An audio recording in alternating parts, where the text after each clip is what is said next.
Hey everyone, Christopher Ruocchio here of Sun Eater, back with another Q&A stream.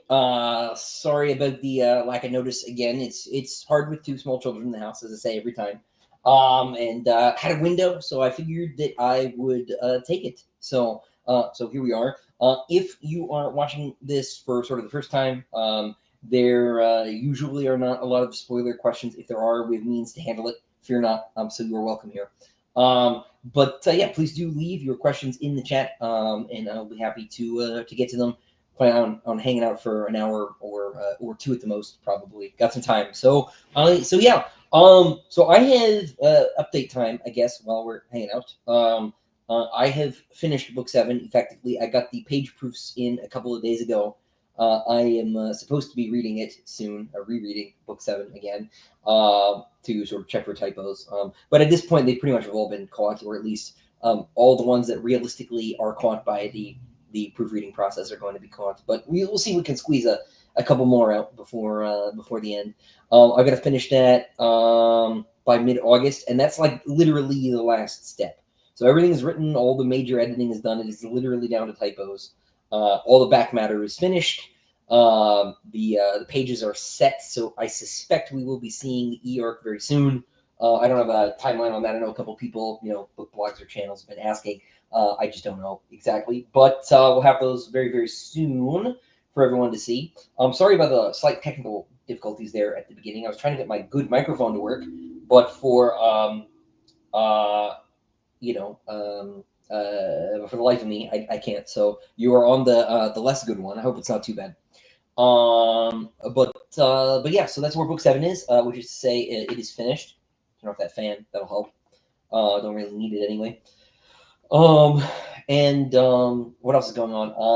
I just finished the 4th Adaman story. That'll be on the Patreon next month on August 10th.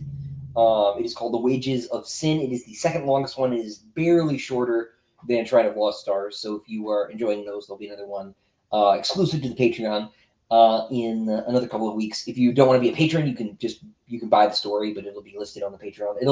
Those stories will have a home eventually, but as with the Sun Eater short stories, it's hard to justify doing a proper full release for a short story.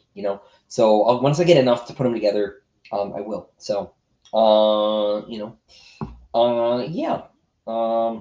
Let's see. We got some questions. Lord Tywin, welcome back. Heard you say once you did boxing. Do I still watch it? I never really watched boxing, but I did boxing. Hang on one second. Don't need to hear the audio playback. Just realized I could hear myself. But I would go and do boxing, 3 days a week, 2 days a week. At the gym. The guy I did fencing as a kid, and the guy who taught me fencing when I was in middle school, high school, was also a boxing and a Muay Thai coach, and he lost his fencing business, lost his gym sometime when I was in college, and he sort of really focused on boxing ever since.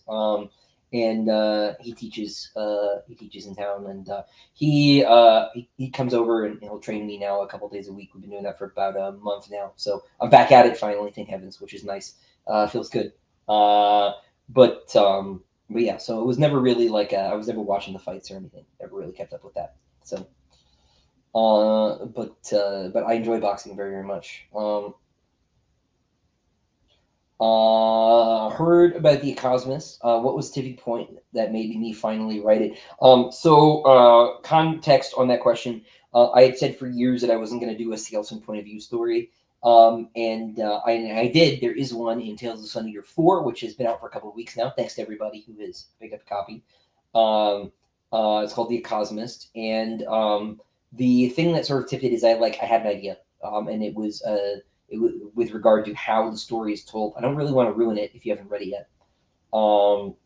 But the way I present the alien culture through the prose was something that clicked for me, and I had to try it. And of course, they were the right species to try it with, because they're the species that I have. So yeah, so it was really a question of how to tell the story, and an experiment for how I could present that sort of tipped me over the edge to actually doing it. That being said, it really crystallized my complete lack of desire to to do any more with it than I have, because it was not a great place to be in.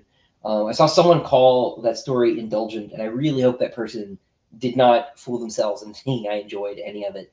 Because if they're accusing me of enjoying it, I don't have anything nice to say. So that hurt my feelings. But it was a worthwhile experiment, and I'm very proud of the story. I think that I think it worked.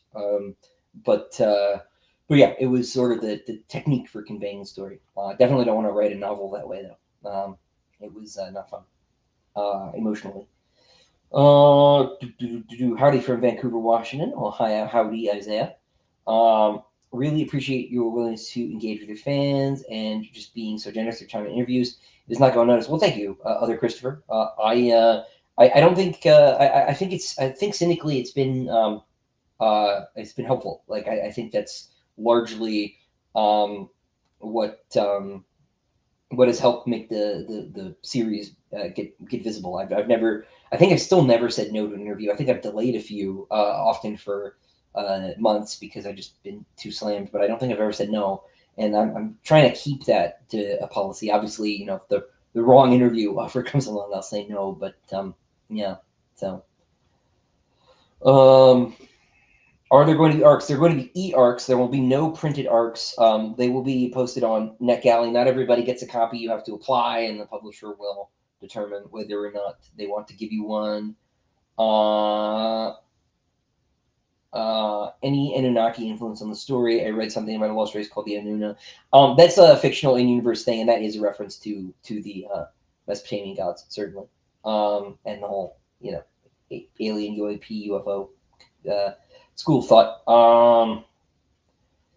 Did I watch The Sandman? The finale was very powerful. I watched the first season and I disliked it with some intensity, so I don't plan on watching season two. I like the actor who plays the main guy though; he's great. Do, do, do, do. Am I going to be doing a signing at Coiler's Bookstore? There will be yes, there will be news about the Book 7 release soon. We'll have some dates and things coming together. Let's see. Any plans on increasing various merch items in the store, maybe art prints or something? So art prints are tricky because I don't own the rights to the art, and some of the artists want to retain the rights and sell the prints themselves. You can, for example, buy pretty much any of Kieran Yanner's pieces for the series on Kieran's website. And Kieran wants to hold on to those rights, and that's his right. He owns their work. Some of the other artists we may be able to do something with. As far as generally plans to do more merch, yes, of course. It's just like it's been very hard to do everything that I need to do, especially in the last. When was my second child born? February, and it's been very hard to do everything we need to do. And merchandise on the website is like a D-string priority, right? I don't want to become one of those writers who gets distracted with side projects and is not writing, because if I stop writing, nothing else matters. So if we have time to do another t-shirt design, my wife and I, you know, we will do that. But I just haven't been able to dedicate the bandwidth to it, and neither is she. So you know, there are probably other ways we could go about doing that, but like just even starting the conversation right now, it's like another project that we just haven't had time for. So, but yes, I would like to do more.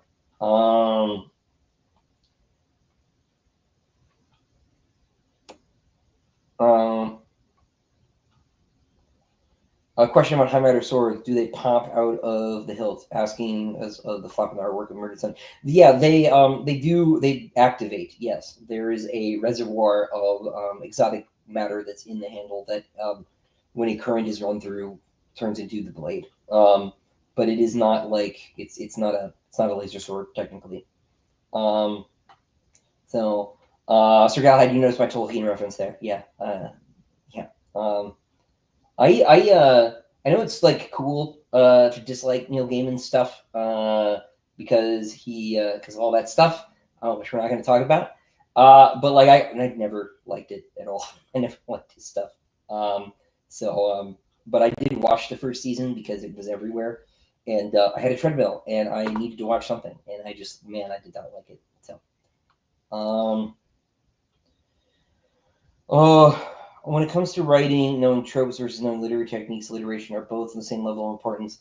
Um, no, knowing literary techniques, like rhetorical tropes, not narrative tropes, the kind, not the kind of tropes that TV tropes talks about, but the kind of tropes that like a rhetoric professor will talk about. Rhetoric is so much more important than narrative tropes. Narrative tropes, um, most narrative tropes are generated. This is going to sound really sneery, but the whole sort of constellation of tropes. I think my daughter is awake. My wife's got her, but if you hear any crying, she just woke up. But anyway, the whole constellation. I'll do my best here of literary tropes. Sort of the storytelling beats, things like The Chosen One and stuff like that. Yeah, you've got your Joseph Campbells and stuff, but if you start to go out there, if you go on TV tropes and you look at like the Batman Gambit or something, like that's all kind of community generated, and it's not as sort of mechanical or rigorous or scientific or anything. And a lot of it like is just a collection of the community's feelings about stuff over time, which isn't irrelevant. But you could do perfectly fine never knowing about any of that and just writing a story from the heart. Whereas learning how to craft a sentence, right? Or a scene or a chapter or whatever is way more important. Is way more important. You could know nothing about fantasy except that it involves dragons, knights, and castles or whatever, and write a perfectly wonderful story and have like never read any of this sort of theory. You don't have to know what Grimdark is to write it, right? You just can have an attitude about it and write a story that sort of fits in that vein. In fact, I think it's better that you know less of that stuff, because the more people, this is how we ended up with the whole right to market attitude in the first place. That sort of drives all the algorithm generated stuff on the indie side, and it's just not, almost none of it's worth reading. Almost nothing's worth reading. That may include my work. I'm not trying to sneer at anyone in particular, but like you know, the point is you should focus on being a better writer, right? And sort of let the storytelling come from the heart rather than educate yourself in the traditions of how stories are written within fantasy and science fiction, because that's all that's going to do is create boxes that you feel you should put yourself into, and you should not do that.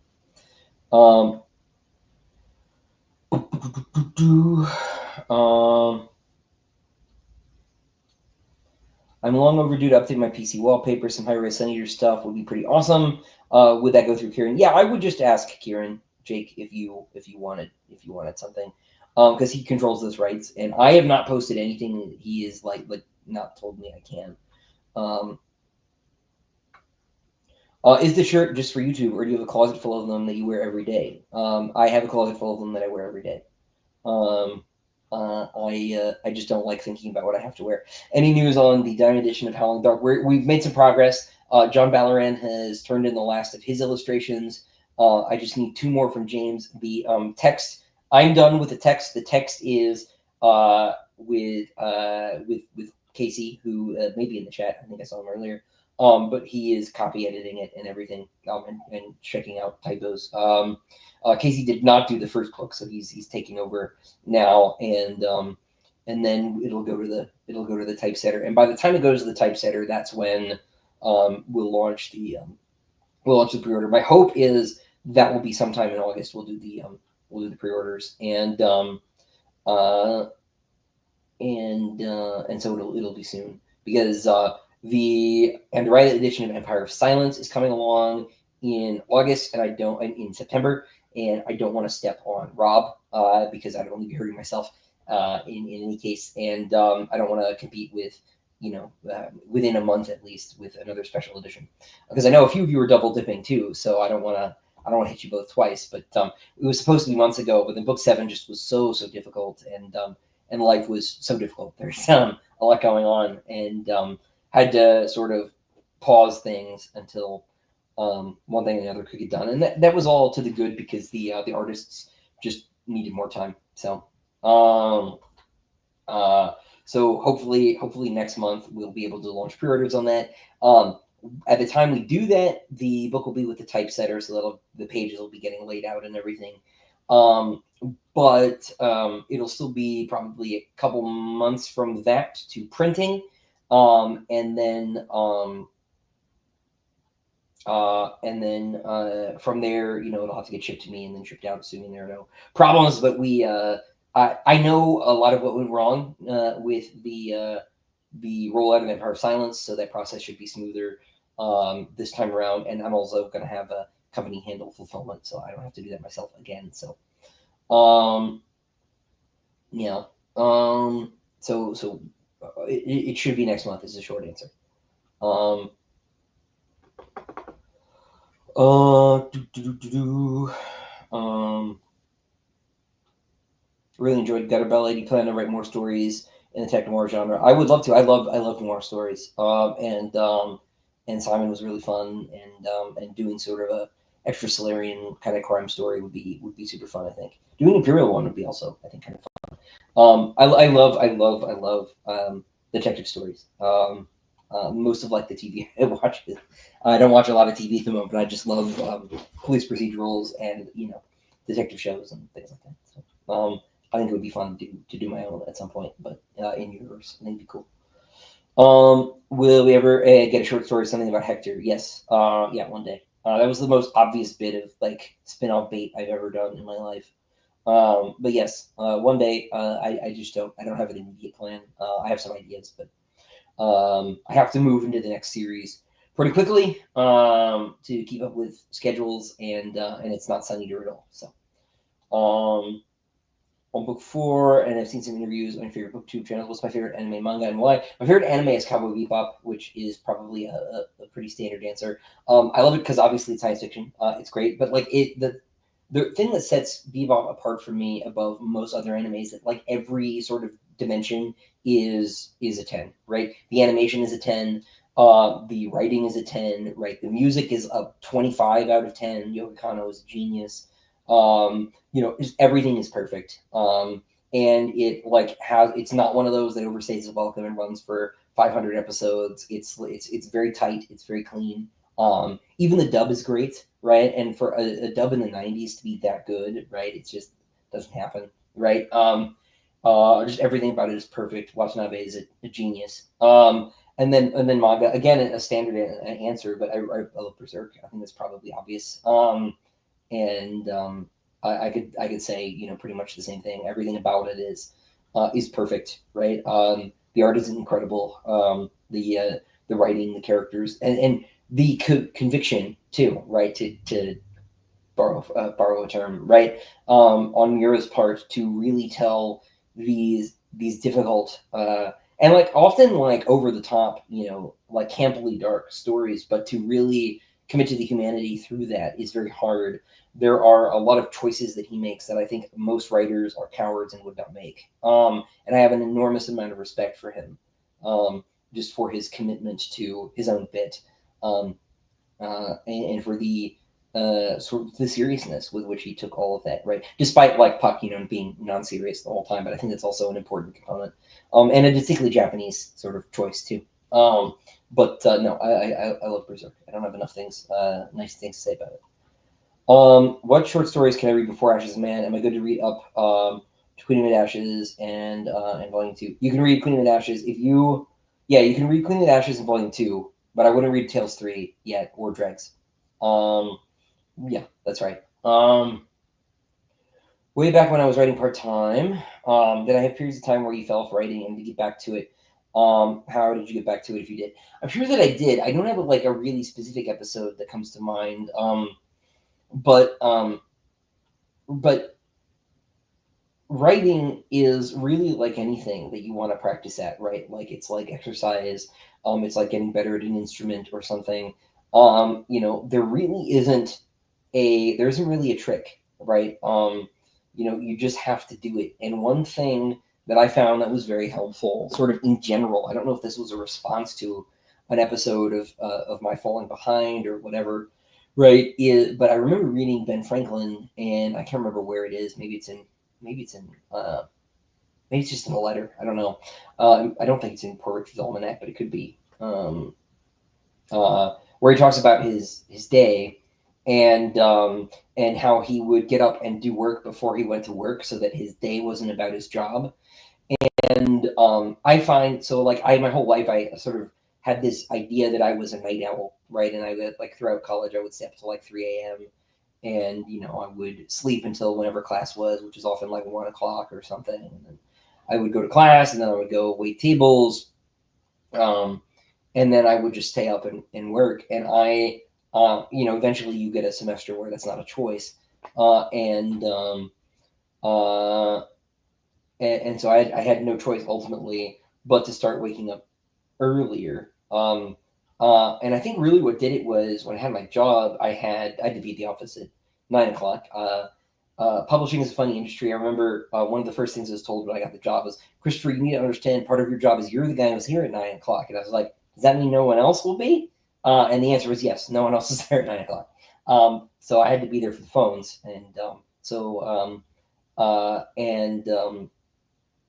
so I, at the time, was living not quite an hour away. It was like a 45-minute drive for me. So I was losing basically any time before work to do anything. So I just had to get up earlier and earlier. And then when I had kids, I had to get up earlier and earlier so I could work while they were asleep. And it turned out actually that I worked a lot better in the morning. So there may be something similar about your schedule. There may be a story you're telling yourself, like I'm a night owl, that isn't true, and that you should just challenge. And see if shaking up your schedule, doing something before you go to work, say, if you're not a morning person. And you don't have to do a lot, right? It is enough to rebuild the habit if you wake up and you write a paragraph. Just do that and then go to work or whatever. And you can increase the amount by increments later. But you may be telling yourself some kind of story about who you are that isn't true. And just showing up and doing the work, there's not a secret, right? It's just a question of whether or not you want to do it enough.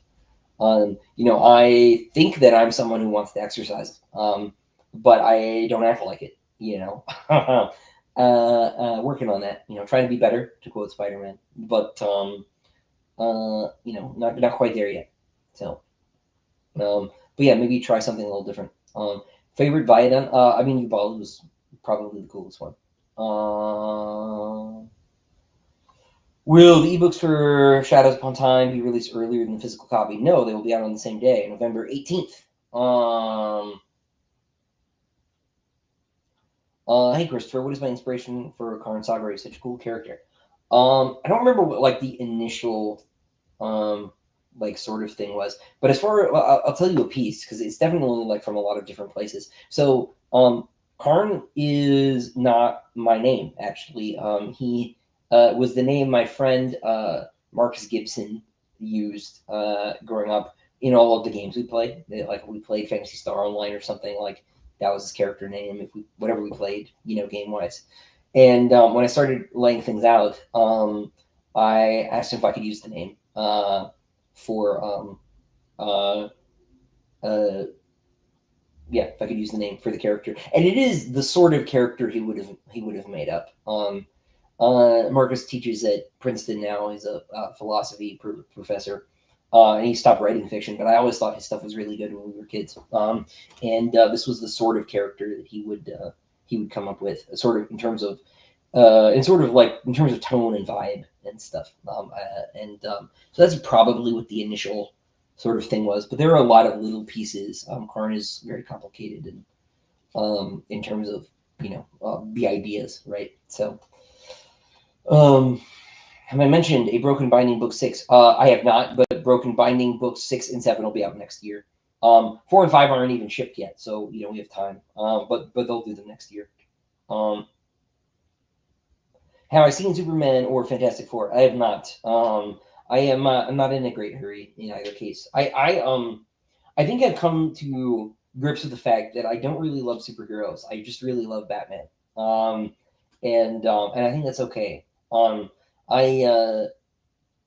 I will say the Superman trailers almost got me hearing that John Williams music, but then I was like, I won't be manipulated. And I heard about the twist. I'm not thrilled about it, so I don't know. But I heard Fantastic Four was very good, which is lovely. That's cool. But I like the trailers. I thought they were promising, but I'm not in a hurry to go see them. I think the last movie I saw in theaters was Dune 2. Like it's been that long. Um, which is a shame. I love the theater. I just like nothing is. I have not felt that I need to go. So probably asked this before, but if Sunny were adapted, is there an actor you would see could see playing Hadrian? I the answer I've always given is that I really like Harry Lloyd, who was Viserys Targaryen in Game of Thrones. Not the nice one in House of the Dragon, the terrible one. I just I think he kind of I think he looks the part, and he has this. He's got the smearing aristocratic thing down for sure. So I think he could be great. Of course, whether or not an adaptation ever happens is another conversation, and when is also a question. But I this is a question I've increasingly tried to not think about. I used to like be obsessed with casting, books and TV shows and things, and um, it never works out the way you want it to. So, um, uh, how does finishing the series feel? Anything you wish I'd done differently? Um, no, nothing I wish I'd done differently. Really. It's. I mean, there are like little sort of micro things, right, in terms of like sentences being better, paragraphs being better. Um, you know, um, but the specific things little things that I've said that I wish I had to put in the books. I wish there were fewer continuity glitches, maybe. Um, but we're working on that. That's something we can fix in second editions and things pretty easily. But in terms of like macro scale narrative decisions, no, I wouldn't. I wouldn't do anything really differently. I have ideas about how things could be different, but I don't know that it would be better. And I certainly don't regret the books. I'm very very happy with Book Seven in particular after the thrashing it gave me for so many months. But I think we ended up in a really good place with it. And I really really hope you guys like it. But as far as how it feels very weird. I feel a little bit like a family member that I've been caring for, all like constantly passed away finally, and it's like a kind of weird relief. And I like, but you also like don't know how to feel about it at the same time because I would like, I said this before. I'm talking about specific scenes. I would obsess about like the gladiator fight in book three every single day until I wrote it, and then it was gone. I didn't realize the degree to which I was just thinking about Hadrian all the time, and now it's over. I don't have to, and that's very strange. Very strange feeling. I didn't expect to feel that way at all. As an author, why do I think that Guy K should be read by anyone, and which story specifically? So I have not actually read Tigana. To your follow-up question, that is the one everybody says you should start with.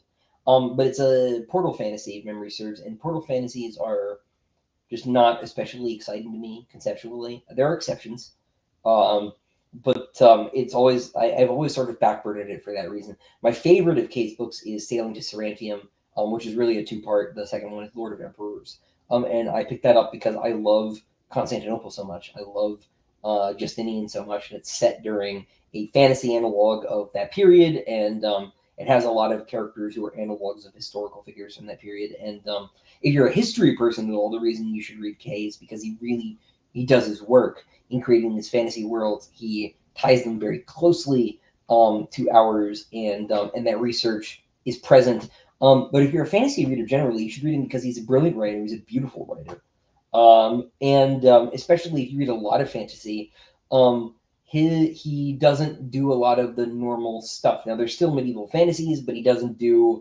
have like one book that's set in like in England, sort of about Alfred the Great. But mostly he does stuff in like southern France inspired settings or Italian inspired settings, or he's got a book that's sort of in like Croatia, right? And these are parts of Europe, right, that most fantasy writers don't mess with at all, actually. And so they have a sort of a uniqueness to them that I think is not present. And I think that a lot of people who may feel that fantasy is becoming a little bit stale and will single out the European setting, right, as part of the problem. I think Kay is a strong counter argument against that, and is just well worth reading just on his own merits. I think he's just a beautiful, beautiful writer. And I like how he handles magic. It's a little bit more fairy tale. It's a little bit more supernatural, mysterious. There's no rock eating, so um, I shouldn't make fun, but that's all I know about that one. Anyway, but yeah, no, I think he's great. What would I think about the possibility of Senator being adapted? Is that something you would want, or would I be worried it wouldn't turn out well? Of course I would be worried it wouldn't turn out well. And I would have no compunctions about saying no to a bad offer. Um, I've said no to I've said no to a lot of money for different things in the past. Never a rights sale for a film or anything, but just job offers because they weren't what I wanted to do. Yeah. So yeah, the thing is, right, that's different is I have two children, right, and so it would be worth taking the money, probably, period, right, and that would be the right thing to do, and that maybe matters more than whether or not the adaptation is good, right, and because the odds of the reality is that like no adaptation is almost no adaptation is great, right, so you're gambling, period, but the real question is the adaptation going to be bad enough that it hurts me? And like that is a possibility, but it's very, very it would have to be really bad for it to hurt me. In the short, like even bad adaptations improve book sales. So I can I'm sure I could survive a bad adaptation or two, especially if I have more than one series out. I think I'll be fine. Thoughts on Gundam Wing? I actually have never been a huge Gundam guy. I have nothing against it. I just never really got into it. I don't. It's a deficiency in my education. Let's see. Got a super chat. I'll come right back to everybody in a second. Paul, thank you. Shout out to my boy Yossi. Yossi is a nickname of my friend Josias, who introduced me to Sunny here. Oh, well, there we go. We finally have have the lore there. Well, thanks, Paul, and thank you, Yossi. Yeah.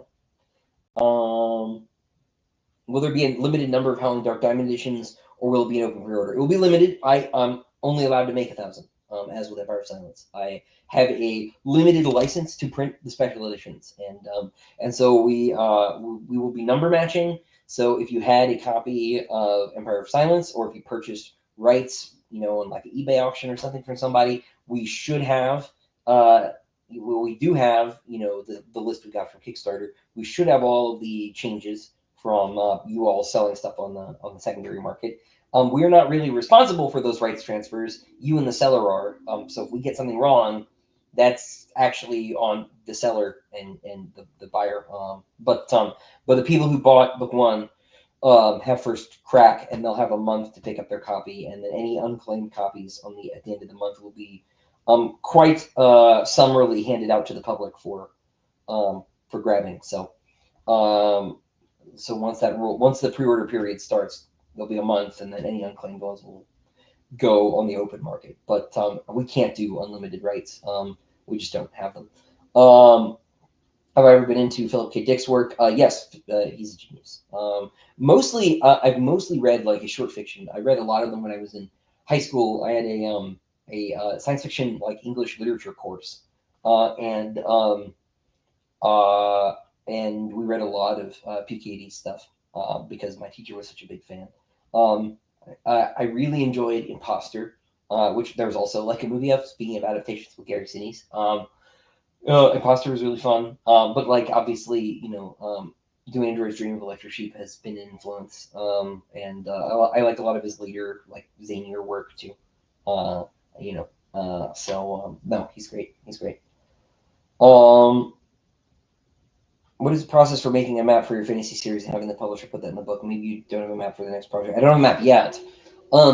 I intend to draw the map myself. I have a friend who is a geophysicist, so I'm gonna have him check my rivers and things, and make sure everything makes sense. Because I would like it to make sense. I was like basically today years old. It was like a couple months ago when I learned that almost every river on Earth splits and almost never do. No, rivers, they almost all converge. They almost never split. Rivers converging is incredibly rare. And I was like, whoa, really? Uh-oh. I've been doing maps wrong my whole life. So I'm gonna have Michael check that for me. But once I do the rough draft, I'll probably, if the publisher doesn't pick an artist, I will. Traditionally, the publisher picks an artist, but we'll see. And then the professional artist will redo my pencil sketch, and we might go back and forth a couple times to tweak something. But but then it gets listed, and the artist will either grant license to me to own the picture, or will retain the rights to the picture, and then that will determine what can be done with it after the fact. But we'll at least grant the rights to print the map in the books. So with Sun Eater, the reason there wasn't a map initially is Daw just didn't want one. It was a science fiction book, and they said we don't really do that for science fiction. People don't want it. And I think broadly that's probably true, but given the nature of Sun Eater, I think specifically it might have been better if we had one from the beginning. But that's okay.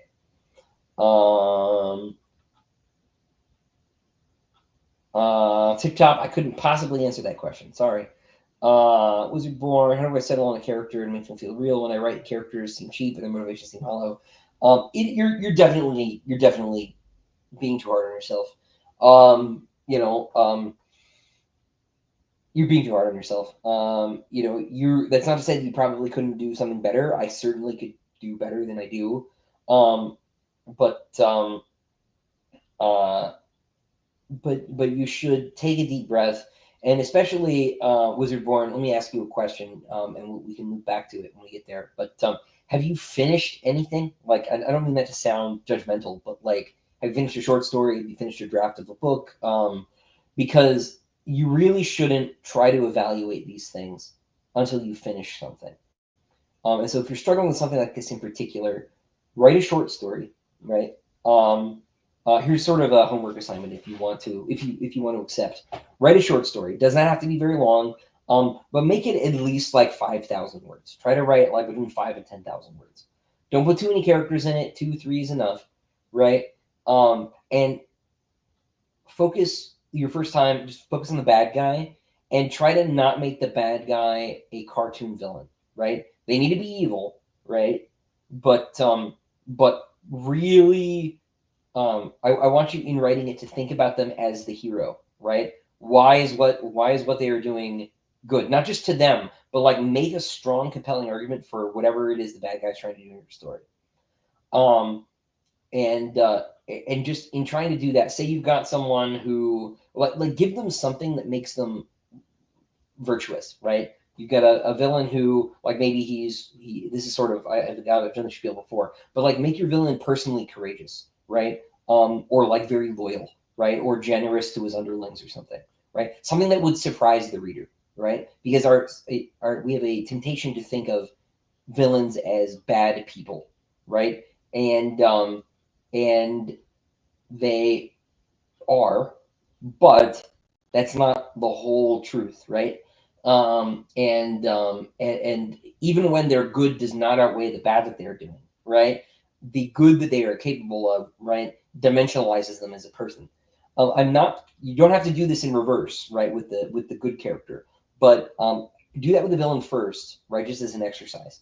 Finish the story, put it away for a little bit, and then look at it again later and see if you did as bad a job as you think. Because you really can't evaluate any work of writing until you finished it. It just, nothing's good until it's done, right? And then usually nothing's good until it's revised. So take a deep breath and see how it goes. And I'll see if you respond later. I'll maybe you have finished something, in which case my advice is useless, but well, not useless, but we'll think about it. Favorite John Williams and Hans Zimmer soundtracks. Phantom Menace specifically, I think is Williams' best work on Star Wars, and Star Wars music is perfection. And Zimmer, man, I really love the main theme from Pirates of the Caribbean. That's where my heart is at the moment. Most of Zimmer stuff I don't love. I don't love the soundscapey stuff he's been doing in recent years. I would never listen to it on purpose. It works in the movie. Like the Dark Knight music works really well in the Dark Knight, but by itself, there's no point. I much prefer the strong melodies in Williams. Who's in the thumbnail? Corvo. That's Renee Eigner did that illustration. Um, do I think the synthwave genre will be a correct choice for soundtracks if future Sun Eater adaptations happen? It would not be my first choice, but synthwave is fun. What brand chair do I have? I have an Ewing chair. Yeah.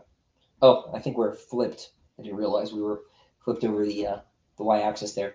But I have an Ewing chair. The same chair that Mike has. When I visited his house, I was like, this chair is really great. I'm gonna get one. So but I actually, this is also a standing desk, so I try to use it less. But it's pretty comfy, so I sit in it more than I'm supposed to.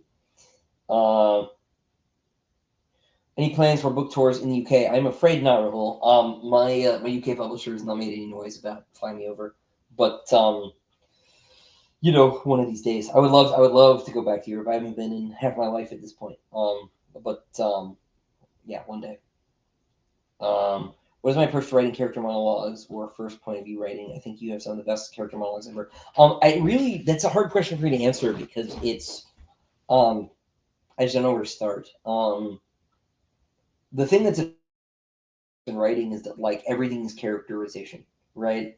And so there's like this sort of added incentive on my part to really get into the character's headspace, which I find very, very entertaining because then like every sentence should be doing more than one thing anyway.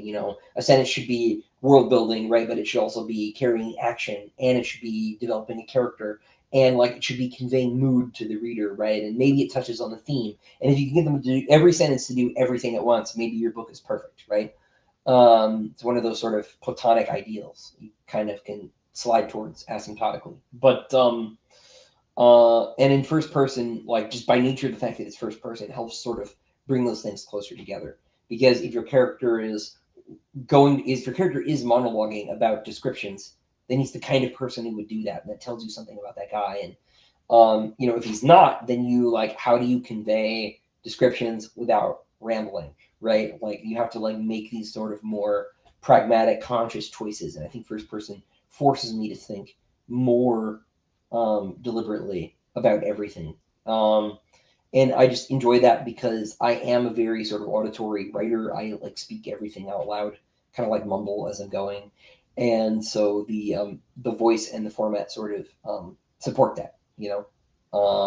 But as far as like specific technique, I have a hard time because basically that's like, how do you write, Christopher? Right? Like, it's like everything I do is, or almost everything has been first person for so long. It's hard for me to separate that out. Um,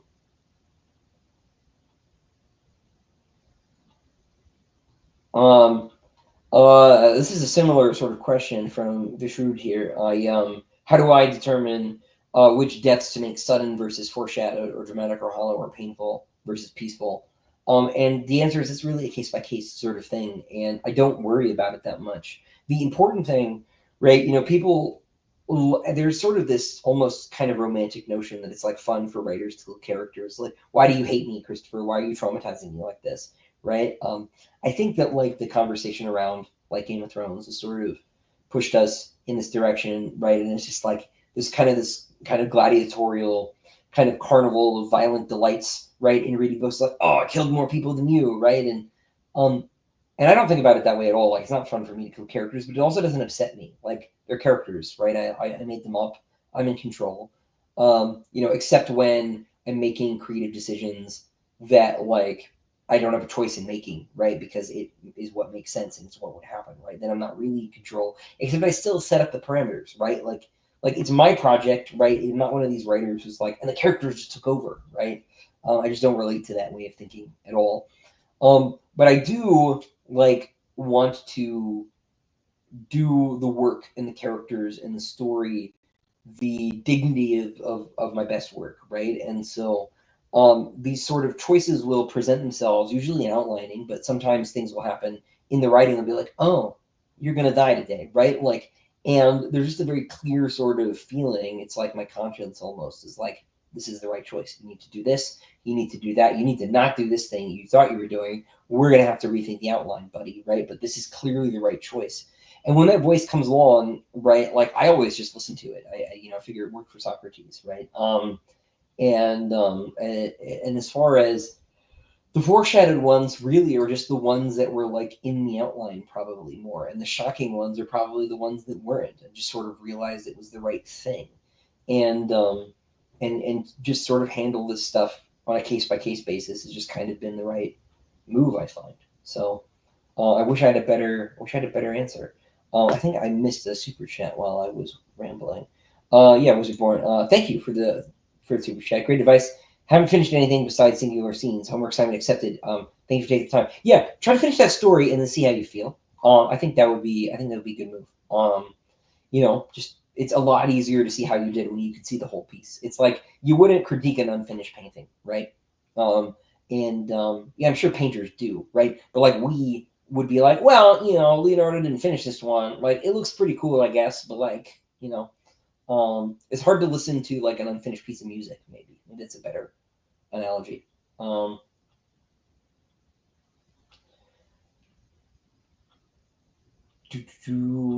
oh, there's Casey. We were talking about you. Generally, how many planets are in a province? I honestly don't have a good answer for you. I don't know. Sorry, Martian Luther. Am I going to GalaxyCon? I am not. I'm not. Um, it's been a pretty exhausting year, and the back end of the year is going to be pretty busy. So, um, I wonder if places like Jad and Tavros were inspired by real world cultures. And if so, which one specifically helped you? Yeah, so Jad certainly is. Jad is sort of broadly Mediterranean and like Persian.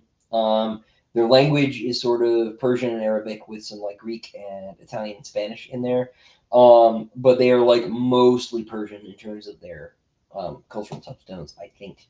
There's a little bit of those others, but like the sort of ruling elite are mostly like supposed to be ethnic Parsis, or at least are mostly Parsi, right? Like I'm sure there's some admixture there, but people being people. But as far as the Demarchists, they are like Southeast Asia and Scandinavian. Like those guys got on the same boat leaving Earth somehow. I just picked two like very removed cultures and smushed them together. I figured why not. Are blue ship packs minor in the Centaurus arm? I think so. I details like that are things I like always have to check. So, is a hot dog a sandwich? Mike asks. Very important question. I feel like just like no, right? Personally, I think it's one of those cases where it's like, man, that like should be a crab technically, but scientists say not really. I don't know, but maybe that's the wrong answer. I don't know. Asking the big questions out here, Mike. I haven't read Disquiet Gods yet, but Hadrian Family Reunion would be cool. It sure would be cool. Sure would be cool. Oh, hey Jordan. Reading Ancient City at the moment and forming world building parts of my fantasy novel. Have I read this? I have. Yes. Yeah. I think you would find it very useful, Jordan. I should probably reread it, considering what I'm doing next. So. Penguin and Heine stopped translating my books into German. You said the German translation was contracted up through book 4. Can you get out of the contract and contract it with someone else? The problem is that it's very unlikely, generally speaking, and it's funny for me to say this because I've actually managed to do this twice. It's very unlikely for publishers to pick up a series midway through, especially on like a book 4 or a book 5, because the real money making books in any series are the first 3. This is why trilogies are kind of the standard format, is because after the 3rd book, the drop starts to intensify, just because people don't stick with something. And so it's highly unlikely another German publisher would want to get those books without getting the first 3 off of Heine.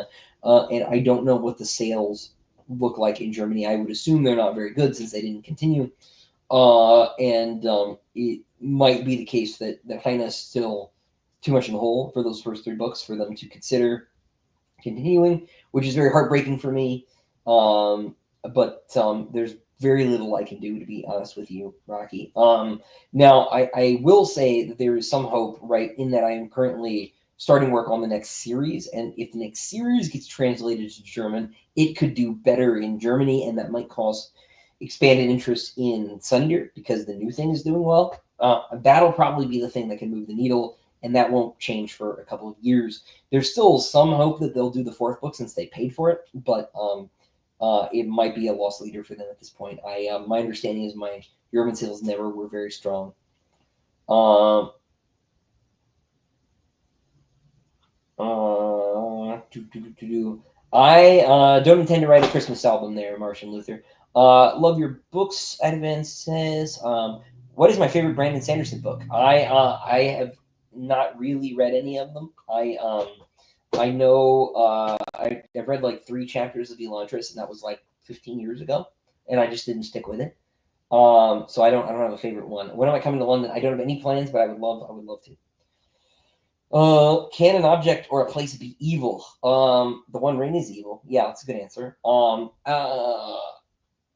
I mean, yes, right? Like, I think there are a few ways in which that can be true, right? I think one uncontroversial way I can answer this question is by talking about teleology and intent, right? Like, is a torture device intrinsically evil? Yes, right? Like, and the worse, it is, right? And that's because, like, you can't really use that object for anything other than the thing that it was built for, right? The intent behind it is evil. Therefore, the object is, right? Now there are things that could be used evilly, right? But like also like not evilly, right? Like a pen, I could put your eye out, right? Pen's not evil, right? Just because I could do that, right? But something like I don't know, a like the rack, or an Iron Maiden. Of course, Iron Maiden's a bad example because they were never really used. But you get the point, right? Thumb screws, right? Like there's just not a good thing you can do with that, right?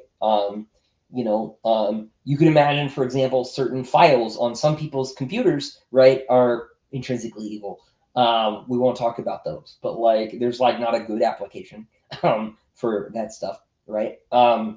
And so certainly objects can be evil because the intent that made them is, and they can only do harm. So maybe that's one example. There are, I think, others, but yeah. I was talking about you, Casey. Yeah. I was talking about copy editing, Howling Dark. Any tips for focusing on a single longer writing project? You find yourself needing palate cleansers? No, no. I am completely monomaniacal. I hate when I have to multitask. I hate multitasking. But as far as focusing goes, like you still reach this point, and for like Shadows Upon Time, it was like the middle 80% of the book where it's just like you have to wake up every day and you have to keep doing the same thing over and over and over, and that's rough. Like that's painful. The only thing to do about that is to break it down into smaller pieces and hope that the micro dopamine hit you get from finishing a chapter is enough to carry you, through the project. But outlining helps, right? Breaking the project down into smaller pieces so that you're not trying to swallow, a basketball in one bite, right? If you're a snake and you die, right? Chewing your food, right? That might help. That's one of the reasons outlining is so important for me, is I can turn this giant book into one little thing.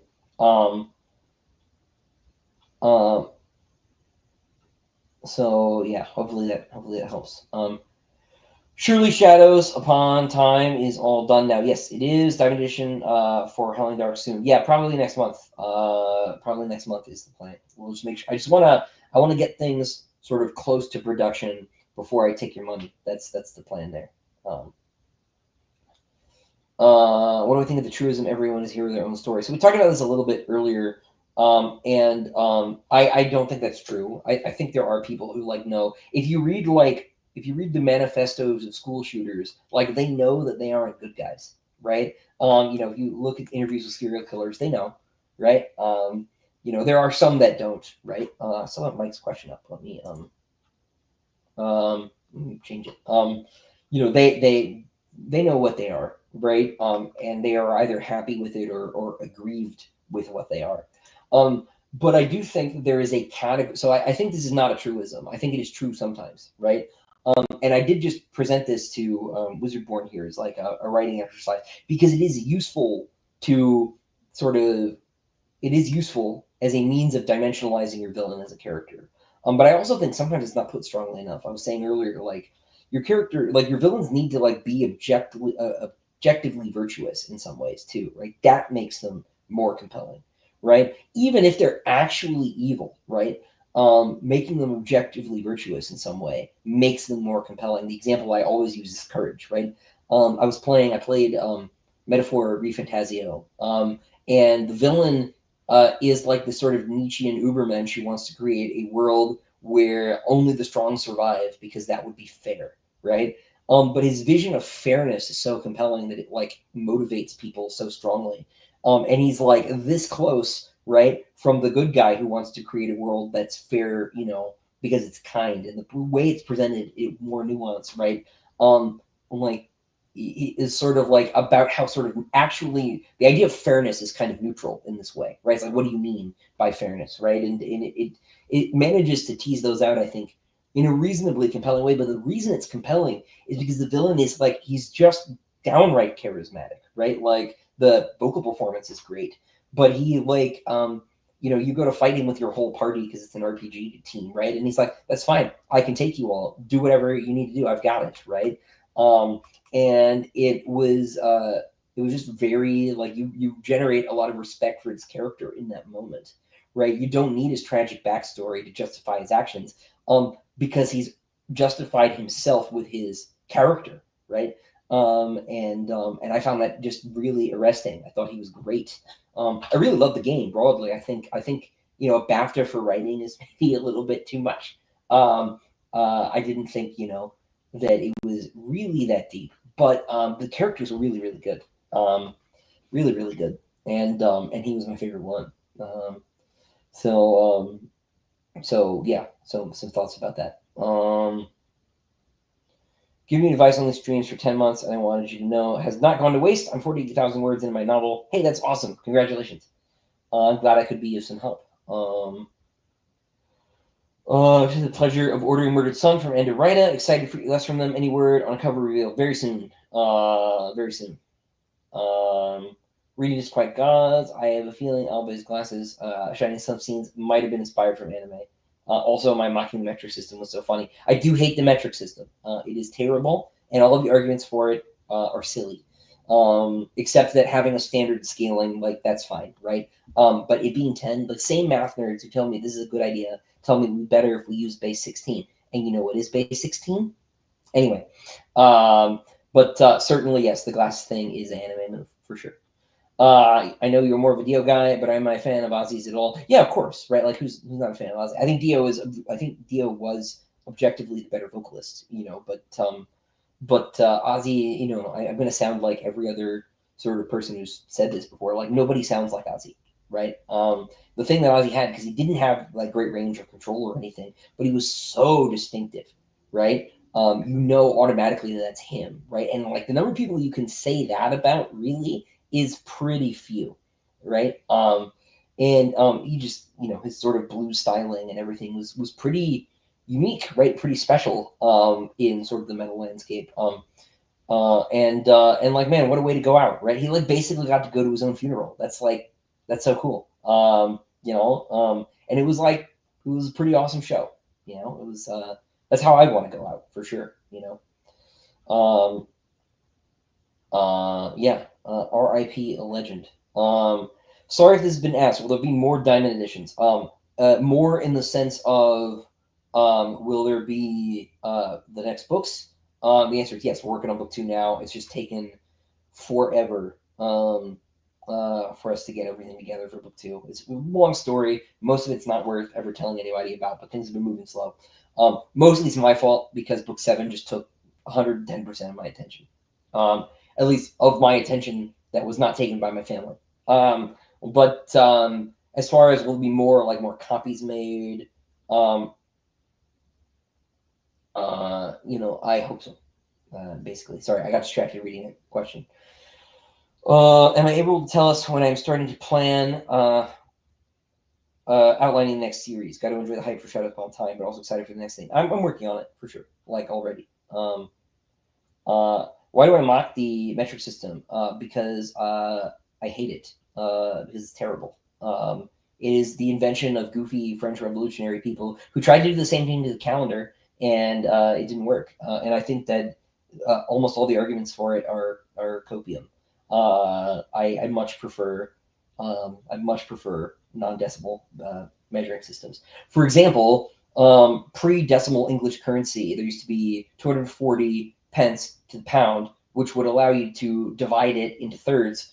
And like, boy, that would be useful if you've ever split a bill.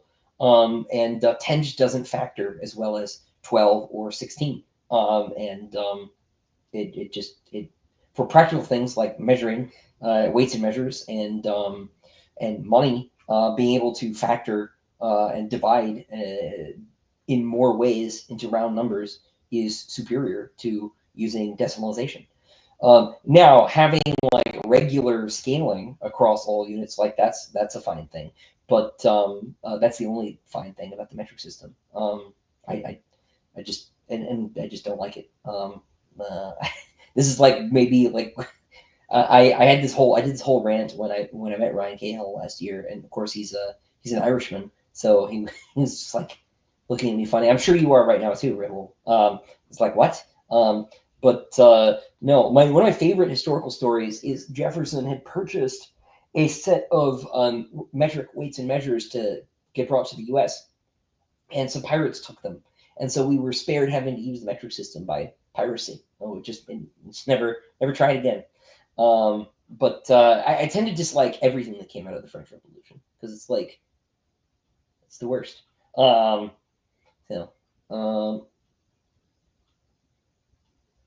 Severian, I couldn't possibly answer that question. Sorry. Am I a fan of Invincible? No, I've never seen it. I have no opinion on it. I haven't read the comics either. Do I think Seriano would have liked the Aztecs? Maybe. Still human though. When I finished listening to Just Quiet Gods, I turned on the radio. Soundgarden's Midnight Sun came on. I had to laugh. Oddly appropriate. Yes, that is true. Black Hole Sun. Black Hole Sun. Yes. Sorry. I made the same mistake. Anyway, yeah. How are we doing? We're right at the hour. Cool.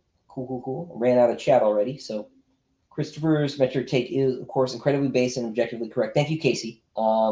And Casey will ban anybody who disagrees. So, no, not really. But no, I look in terms of world building. Let's walk through this a little bit more. There's no reason that we would use the metric system in 20,000 years anyway, right? So it's not that the measurements in Sun Eater are precisely the ones that we're using in the translation anyway, right? I mean, a light year is a light year just because it's, the speed is set. I'm trying to think of what I'm trying to say here, but and a year is what a year is because it refers to like a real thing that can't move.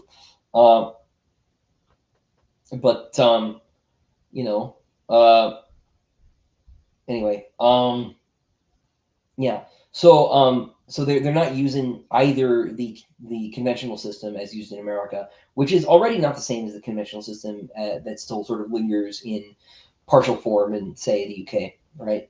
I see you, Stones. But they're not using the metric system either. They're using a different set of weights and measures and distances and things. I chose to use the sort of more antiquarian language because it's more in keeping with the feel of the series. And so in that sense, it's an aesthetic decision.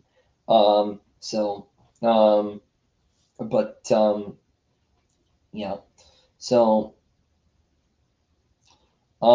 truly, I'm an American. On my point about money, well, yes, that is true. In a lot of ways. In other ways, I belong nowhere. But on my point about money, with there being 240 pence in a pound or whatever, be good for parties of three. What happens in a party of nine? The same thing that happens in the metric system when you have a party of anything that's not, 1, 2, 5, or 10. But of course, right, there are applications for, like, if you're baking, like if I'm baking, I use the metric system. But if I'm cooking, I use a tablespoon. It's the right tools for the right job. And it's not that the metric system doesn't have utility. Of course it does. The issue I have is the arguments for its utility, like it, quote, just makes sense or it's not arbitrary, right? These are silly arguments. Of course, it's arbitrary. They picked a certain size and they used water to determine the weight of the kilogram. Why not mercury, right? Why not air, right? It's absolutely just as arbitrary. In a lot of ways, it's more arbitrary because it wasn't a system of weights and measures that evolved over time through repeat experimentation. Um, well, you got me there, Rahul. Why would I go anywhere in a party that is not, that won't factor? Hey, man, you do you, right? So, um, uh, you know, but yeah. So no, this is like obviously like the thing I love about this argument is it's like actually like it can get really heated for no reason, and hopefully nobody feels bad because it's like we're arguing about something silly. But like the arguments, it's just that I don't like the arguments, and I don't like the sort of moral superiority that the metric crowd usually brings to the party. Because it's like it's just you in Malaysia, America, and I'm like, yeah, okay, cool. Didn't know I loved Malaysia so much, but here we are. I think it's Malaysia. Can't remember the other country that hasn't fallen for this French Revolutionary trick. So yeah, pre-decimal British currency is genius. It's great. It's so good. Is Hadrian a descendant of Americans? He is not. He's not. Hadrian is probably about half ethnic English, half ethnic Greek. Will be my guess. But just judging off of family names, although it's possible the House Cavalos is not really Greek and they're just LARPing, so who knows?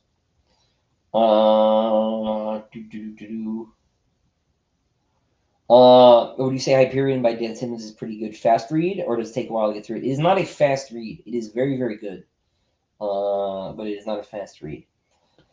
Do I ever get nervous about the reception of a book? Yeah, for the first week. The reality is that the numbers really lock in pretty quickly, and they're pretty stable after that.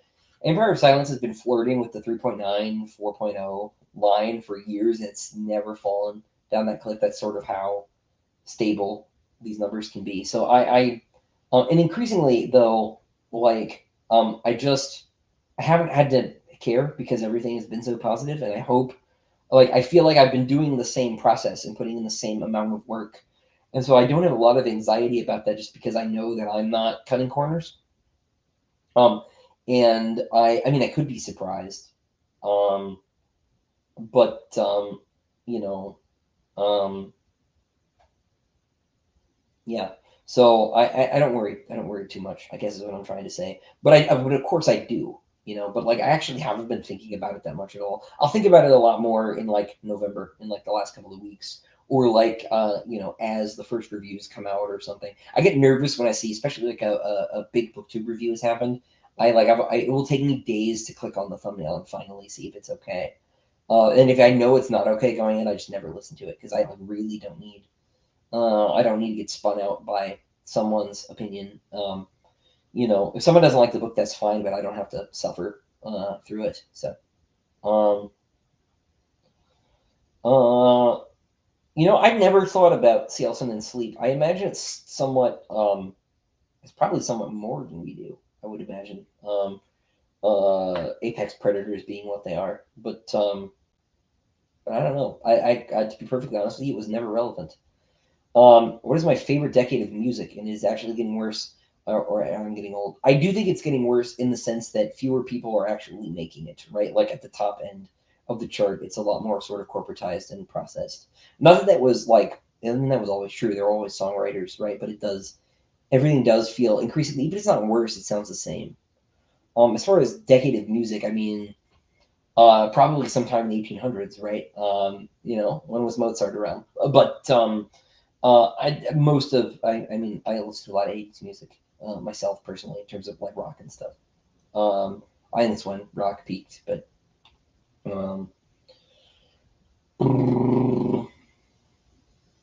yeah. So Stephen makes a good point, right? He says a foot is roughly the length of a foot. It comes from creation, right? Now, obviously, people's feet vary in length, right? But the idea that you create a measure, right, on the basis of an instrument that everybody has, right, even if it's only approximate, is practically useful in pre-industrial society where people don't have rulers, right? and things. So you give people these instruments. A tablespoon is useful because everybody has a tablespoon in their kitchen, right? And like for things that aren't cakes, it's close enough, right? However, if it is a cake, like you should bring out the scale, buddy, right? Like, you should bake by weight and not by volume. Like, what are you doing? But like the sort of practical lived experience experimental method by which customer units were evolved, right, is actually, I think, more rigorously scientific in a sense than what the revolutionaries did in creating the metric system. It is less standardized and is more approximate, at least in its early implementation. But if you build a standard set of weights and measures around sort of evolved organic, discoveries like this, right? I think that makes sense. If you know that this is about a qubit, right? Then you're able to estimate in context when you don't have access to tools in a way that's like, especially like if you're not familiar with the new system, like I can't estimate, a meter for shit. I just can't do it because I just never have to, for example, right? And I have no means of doing that without buying a shiny, meter stick from the people who invented the meter. It's all scam. It's just to make money. I'm kidding, but but you see my point, right? There are arguments for one thing and another. So it just depends on where you are and what you're trying to do. Really, if I'm trying to not be a meme, but obviously I prefer this organic method to this sort of totalitarian nonsense the French Revolution is famous for. So, what is my favorite TV show? Movie I've watched this year. The only thing I have really watched this year, so I saw The Penguin, which was very good, but it wasn't as good as Twin Peaks. And the only film I think I've seen, besides half of Nosferatu before I fell asleep because I have two small children, I really liked it though, was Fire Walk with Me. So I will choose Twin Peaks twice. That's not true. I've watched the Super Mario movie a lot, and I've watched a lot of the Magic School Bus, but I don't think that counts because it's not the answer you're looking for. Will all my protagonists have square-shaped jaws? Quite possibly. It's an admirable trait. Which ancient medieval fortifications would I choose to defend? Jericho, Valletta on Malta, Masada, the walls of Constantinople. That was probably your safest bet, statistically speaking. So,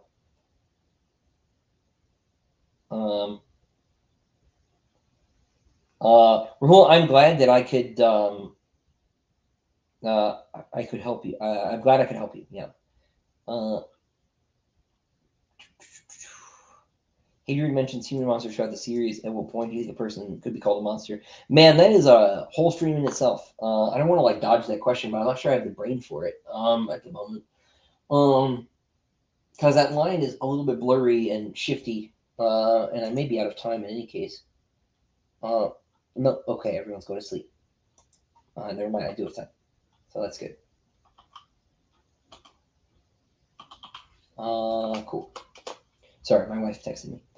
I am not sure that Fahrenheit is better for everyday temps. Is it not just different? I have feelings about that, but I to your earlier comment about how the system has become a lot about this, I think we're gonna move on from the metric system conversation just for sense, because I really could argue about this indefinitely, and I think the chat could too.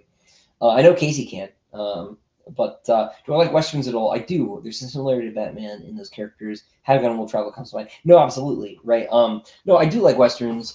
They've never been a thing I've gone out of my way for, but I've seen a lot of the sort of the great ones. The Searchers, and a lot of the other Ford movies, and Eastwood stuff, and and stuff. But it's never been a sort of central thing for me.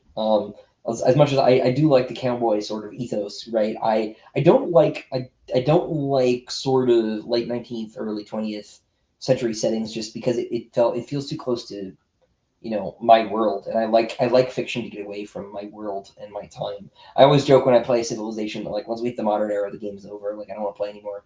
As soon as my cities don't need walls, I'm just let me get out of here. So did I grow up watching Dragon Ball Z? Actually, no. I was not allowed to watch Dragon Ball Z, and I never went back. So yeah. Following the earlier conversation on villains, do I think Alexander the Great was a hero or villain? Man, that is like the great question. I mean, I think that most people actually, right, would end up saying hero, right? If you look at the way even the cultures that he was fighting against, right, have sort of lionized him, right?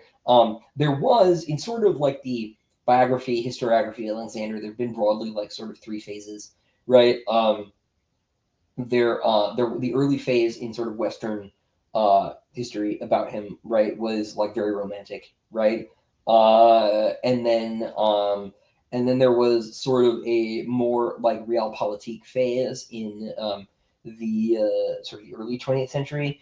You know, especially there was a tendency in the part of like German biographers to look at him in like sort of realpolitik terms because that was um, sort of the attitude, right, of the time. There's a really good biography by a guy called Ulrich Wilken of Alexander that looks at him in these sort of like like modern strongman terms, but it is like pretty it's pretty unflinching, right, in terms of his sort of more let's say negative excesses because it is a sort of realpolitik analysis. It's worth reading.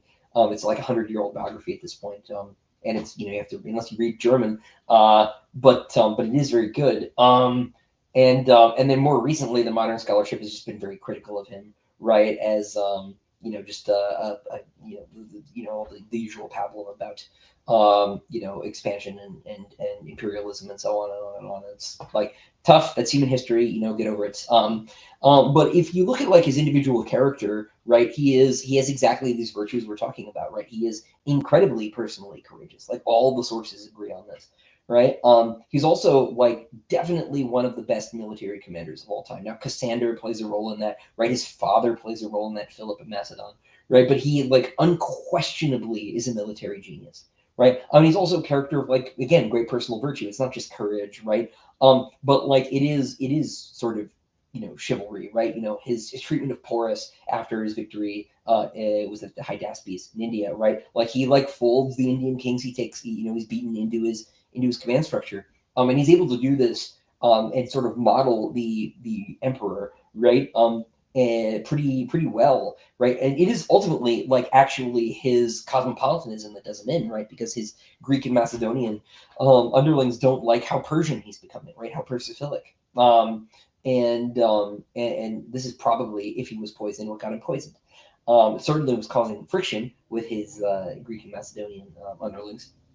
I personally believe they poisoned him, but you know we'll never really know. But like even the Persians, right? You know, who have the most reason of any people on earth to dislike him, like admire him in sort of in art and epic and these things. And I think it's unquestionably right that he was a great man. That doesn't necessarily mean that he was a good one. But it is hard not to you know hear the story about him dumping you know the last bit of water out in the desert so that you know he suffers with his men. Right now, if that happened at all, right? You know, I don't know, but like it's hard not to hear that story and like the guy, right? And You know, I personally admire him, right? You know, and so hard not to, I think. But like we should, you know, we should be clear-eyed about the fact that like great figures of history are both, let's say, duck and rabbit, right? You know, if you know that drawing, right? And You know, there's certainly issues there, but this is like sort of central to like my own main question with Sun Eater, right? Is you go read Burroughs, right, and he's like, you know, great heroes, good, right? You read Frank Herbert, and he says great heroes, bad. And like y'all are both correct, right? Actually, and it is too simple, right? To with very few exceptions, right? To draw a line in either one of those camps, right? Most of the worst people that you've ever heard of in history have like something about them that you would probably like, right? You know, or find sympathetic or whatever, right? And that's where the story is. That's where like my work as a novelist, as a dramatist is, right? Is in complicating those people and in presenting those people in as much of their three-dimensional, you know, form as possible. So, um, Yeah.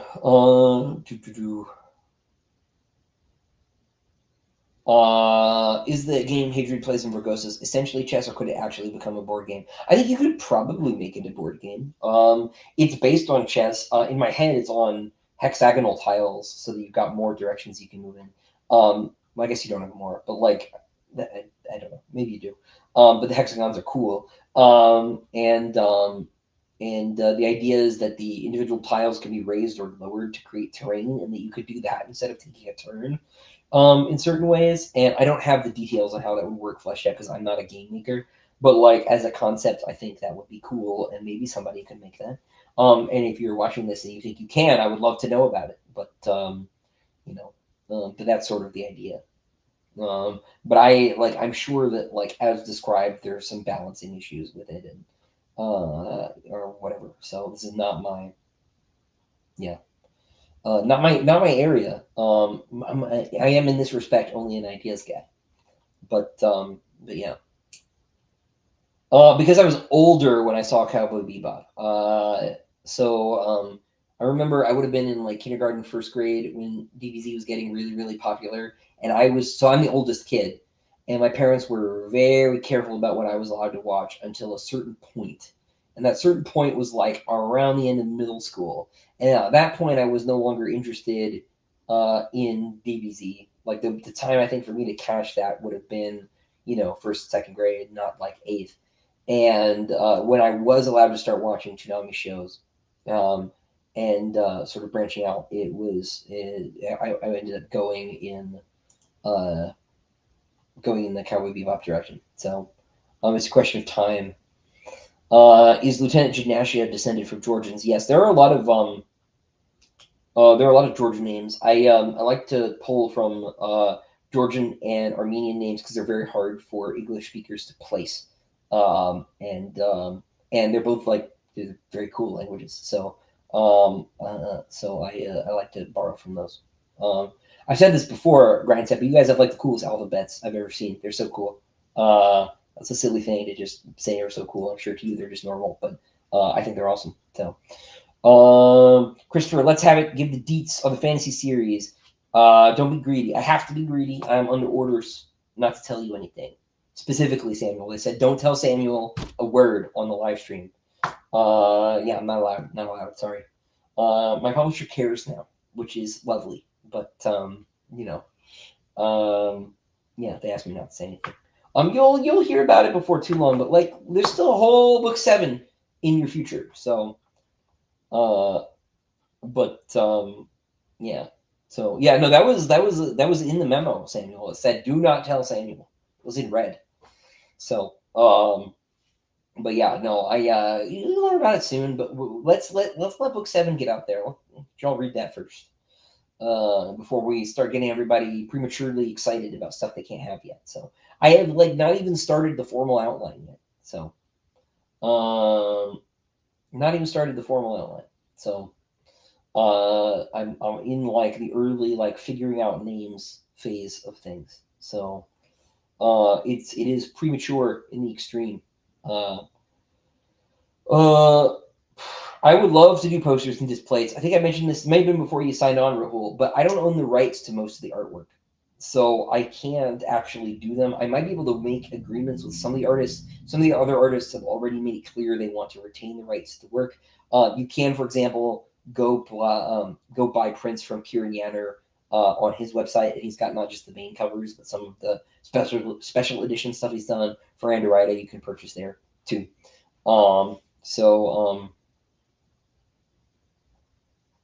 Yeah. Will there be future deluxe editions for the rest of the series? Absolutely. Broken Binding is closest to being done. They've got books 4 and 5. I think printing they should ship out very soon. And they're going to do 6 and 7 next year. My Diamond editions, we're working on the second one now. It's just taking a lot longer to get done. Most of this is my fault. Just book 7 took all of my attention. And then Andorita Books is about to put out Empire of Silence. That is going to go to print imminently, and that'll be out in September. So, um, uh, and what was that name? Kieran Yanner is he's my U.S. artist. I'll put it in the chat. I think it's kieranyanner.net. It's his website, but he sells the prints there. So he wants to sell them himself. I think he prints them. I think he has like a Jiggly printer of his own, or that he has access to, and so he wants to do them himself, so that the physical media is at a quality level he's comfortable with. But they're like art prints. They're a little pricier, but they are worth it. But he's my main U.S. artist. I missed a few questions here. Do I play TTRPGs? I don't really. I don't like telling stories with other people. Not really my space. My brother's a huge fan, but I don't personally enjoy them very much. Nothing against them, just not for me. How long does my process from start to finish typically take? About a year and a half. I mean, unless you're counting. So that's like from early development through the outlining and the first draft. That might be a little bit long. Book 7 was about a year and a half, but it was also the longest one. It took me 15 months to write book 7, which is the longest it's ever taken me to write anything. But let's say a year and a half. That's a pretty good answer. Will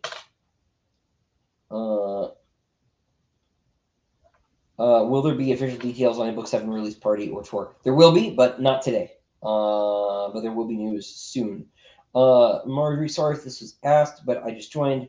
With Karn Saga and Incarnations being such an influence, especially with the TG Revelations, are the Quiet Watchers interacting with him? That would be telling. That would be telling, Marjorie. It's a good question. That would be telling. Will there be a box set of 7 Sunday books when they're all released? DAW has not made, neither my US or my US publisher would be the only one that could, because in the UK and the EU, it's split between 2 publishers. And DAW has not made any noise about doing that, so there's no plan that I'm aware of, but it would be cool. Though he tries to hide it, do I think Griffith has most of his emotions after the eclipse? Look at Mura's last panel, Hive. Look at the last panel.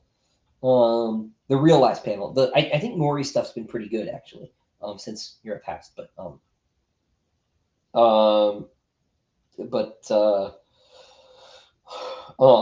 no, I basically think yes. I think Griffith actually is pretty tormented by some of his decisions.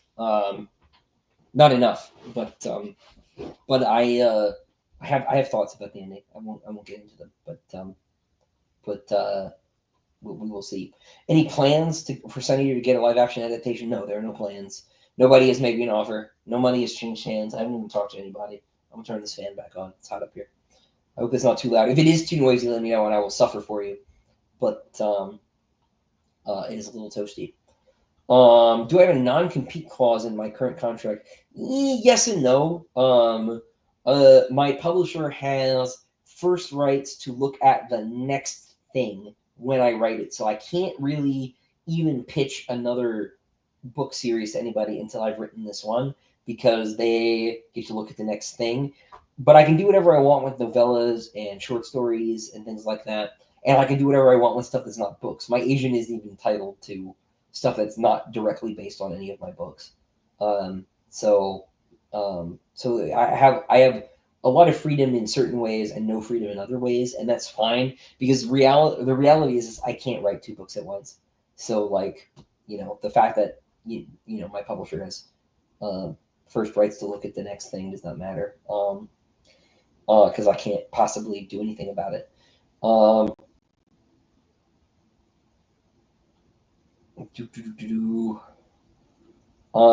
the 2 options Karn gave the people who displeased him in Howling Dark inspired by The Dark Knight Rises?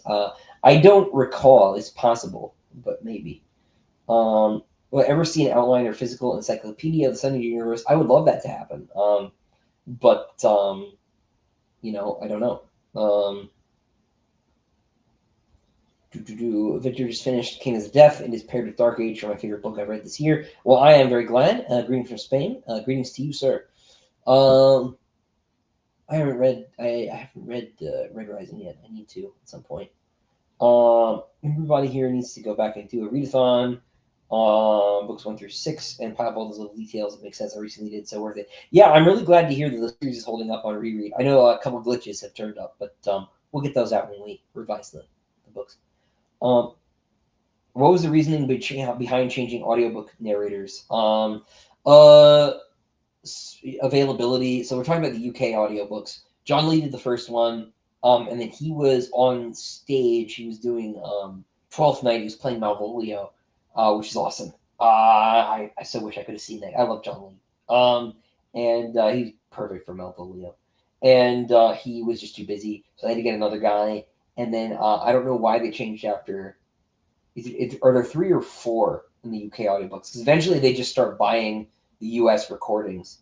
Um, uh, but uh, yeah. So I don't know what changed exactly. I think it might have been the publisher change because I was with Golanx for the first 3 books, and then Head of Zeus took over books 4, 5, 6, 7, and Head of Zeus has I think just bought out the U.S. recordings, licensed them for distribution, and so I think it was just a corporate thing on the back end. So if Saul Reichland did, I know Saul Reichland did the second book. He might have done 2 and 3. I can't remember. But there might be another person. But it's just the answer is business is the reason. It's not a narrative choice. Um, what is my personal favorite scene in Sun Eater so far? You trying to cheat me, Toucan? You're trying to get me to tell you about book 7. Um, it's in book 7, I think. Yeah, if I had to gun to my head, the scene right now that I think means the most to me is in book 7. It's not the actual Sun Eating though. But but yeah. Hey Samwise. I have barely read any Lafferty. I read a couple stories. I don't have any strong answer for you right now. Would I write a novella about Boniface the Pretender? Maybe. I've said before, I don't plan on writing a sequel in the sense that I don't plan on writing anything that happens before Hadrian's story that like verges on Hadrian's story in any direct mainline way, right? But I would write stuff in a timeline that takes place earlier, so that would be an option for sure. But I don't have a plan. But I'm not opposed to it for sure. The next series, of course, is not Sun Eater, so I'll be moving away from the universe for a bit, but I will be coming back. So the next thing, I'll probably come back and do some shorter things. I won't do another big 7-book series for quite some time, I imagine. How are we doing on time? Hour and a half.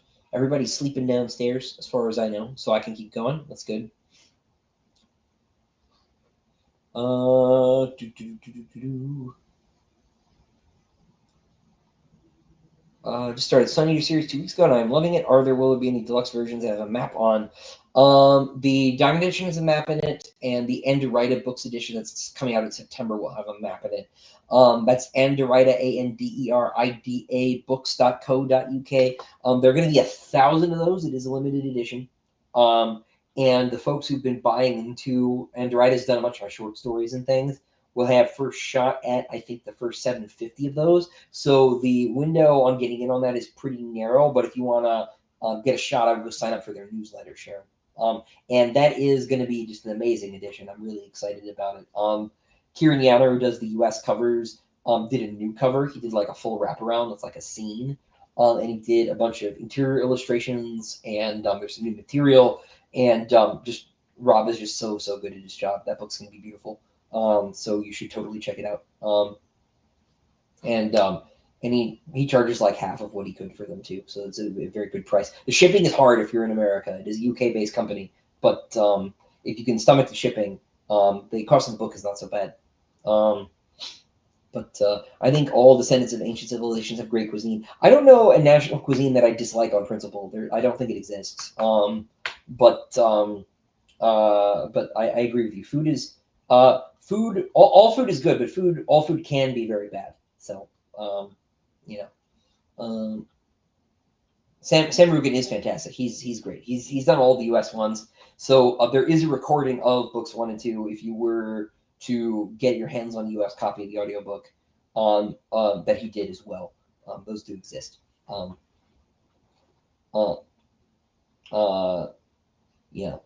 So they are out there. He's great. He's also he's the voice of Ghost in Call of Duty, which I think is great. Which I did not know until like last year, and I was like, oh, makes sense. He's tremendous. Just absolutely wonderful. Casey is he is a beta reader.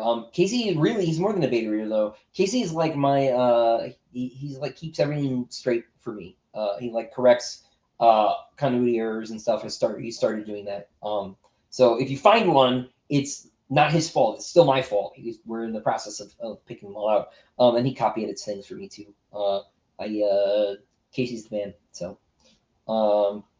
but he's gonna help me with stuff moving forward too, so that there are less problems in the future. Can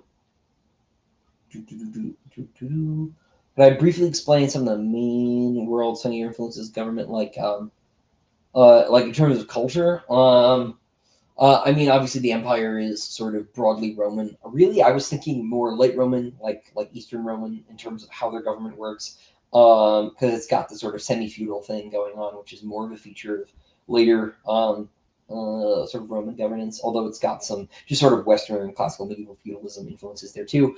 Jad is culturally Persian. Their government is a little bit more it doesn't really resemble the sort of Achaemenid dynasty in any way.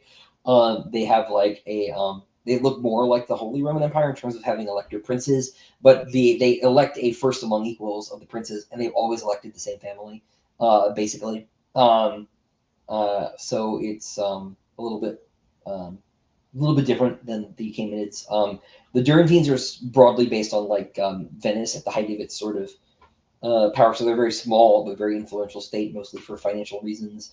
The Lothrians are sort of runaway hyper Maoist communists. The Demarchists, the Tevrosi, are sort of like radical direct Democrats. So like everybody votes all the time on everything. This is facilitated by technology. The Extrasolarians are like kind of like lawless, Wild West kind of techno libertarians. I try to get like try to cover the gamut of things here. Am I more excited or nervous for the next thing you write? I'm a little bit nervous just because like when I do write something, well, I found this when I was writing the Adaptations stories, when I'm writing the Adaptations stories, just being in a different setting is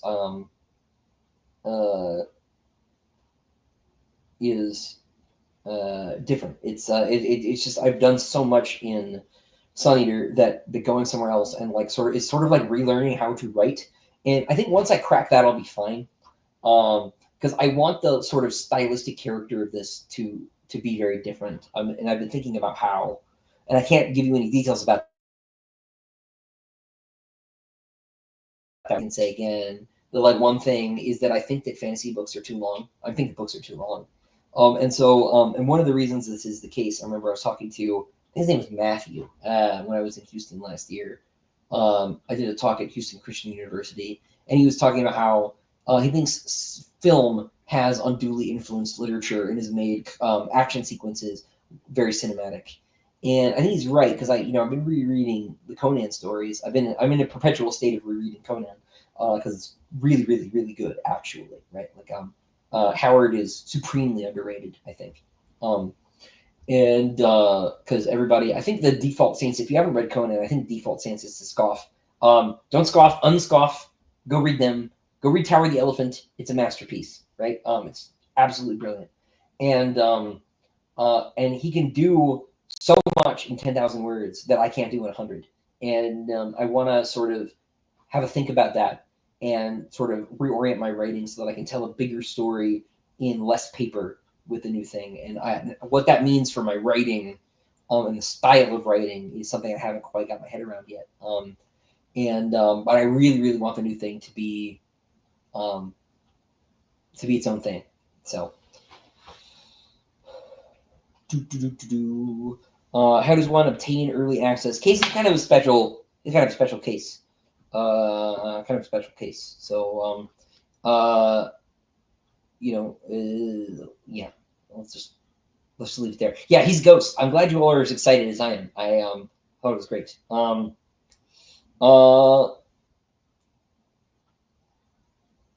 Red Company soldiers. Yeah, Red Company soldiers are black and red. And or at least the book 2 ones are. Once they become Imperial soldiers, they start wearing Imperial uniforms for the most part.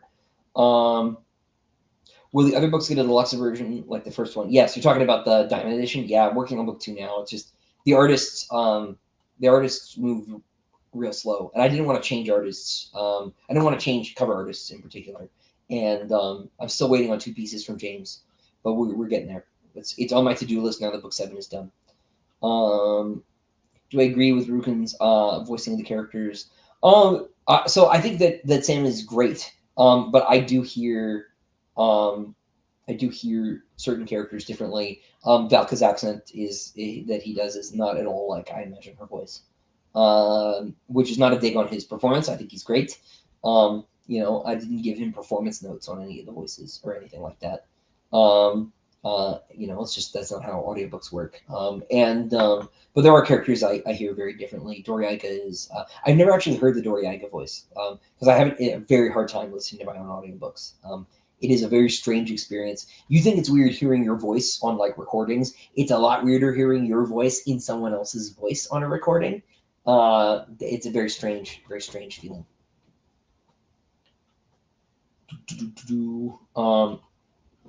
Do I think Sun Eater is the only series I will write that's first person? No, but the next one won't be.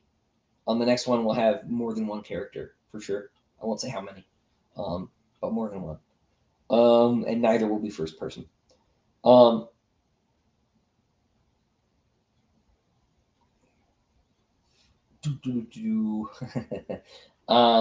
Do I think Sun Eater will be the only series? No, I answered that one. I scrolled back up and then went back down. Sorry, Sam. When will NetGalley arcs of Shadows be dropping? Because I don't want to miss the application window. In August. I don't know exactly when, but like I imagine it would be in August. We're very, very, very close. So it's probably being developed now. It is very high pitched. I have heard this, but I have never. I like it's kind of I'm assume not know. So I can't say anything about the next fantasy series. Yeah, I just leaked a little bit, Samuel. That was for you. But I can't tell you what it's about or anything. But yeah, you're quite right. Mickey Mouse Evil Mastermind voice, beautiful. Skeletor. I've heard Skeletor a lot. That's fine. He can sound like Skeletor. But yeah, no, I have a hard time listening to the audiobooks generally. But yeah, so look, the only other thing I'll say about the next thing is that you'll like it. I think it's going to be great. I'm very excited about it. But I am nervous. I have a lot to figure out. The next couple months are going to be kind of hard. I'm writing a bunch of short stories right now. I'm writing a Sun Eater story for Peter O'Rourke, and he's doing an anthology. If I understand correctly, both he and his wife have cancer, so I'm doing a story for a charity anthology for them, which I was very honored to be invited. And then there's a Grim Oak is doing an anthology for Dragonsteel. I'm going to put a story in there. And then I have to do the last Adaman story for the Patreon for this year, and then I'm going to start the new thing. So another couple weeks. So shocker, what's a shocker? Titan's Vision. I feel like I'm being made fun of, and I'm not sure about what.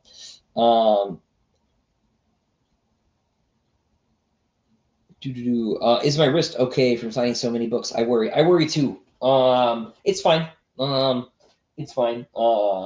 The boxing coach has some ideas about how I should fix it. So we're working on it. Involve sledgehammers, funnily enough. So cat and mouse dynamics are underused in fiction. Will I do something like that in the future? I certainly am not opposed to it. I love them too. How do I hear Valka's voice?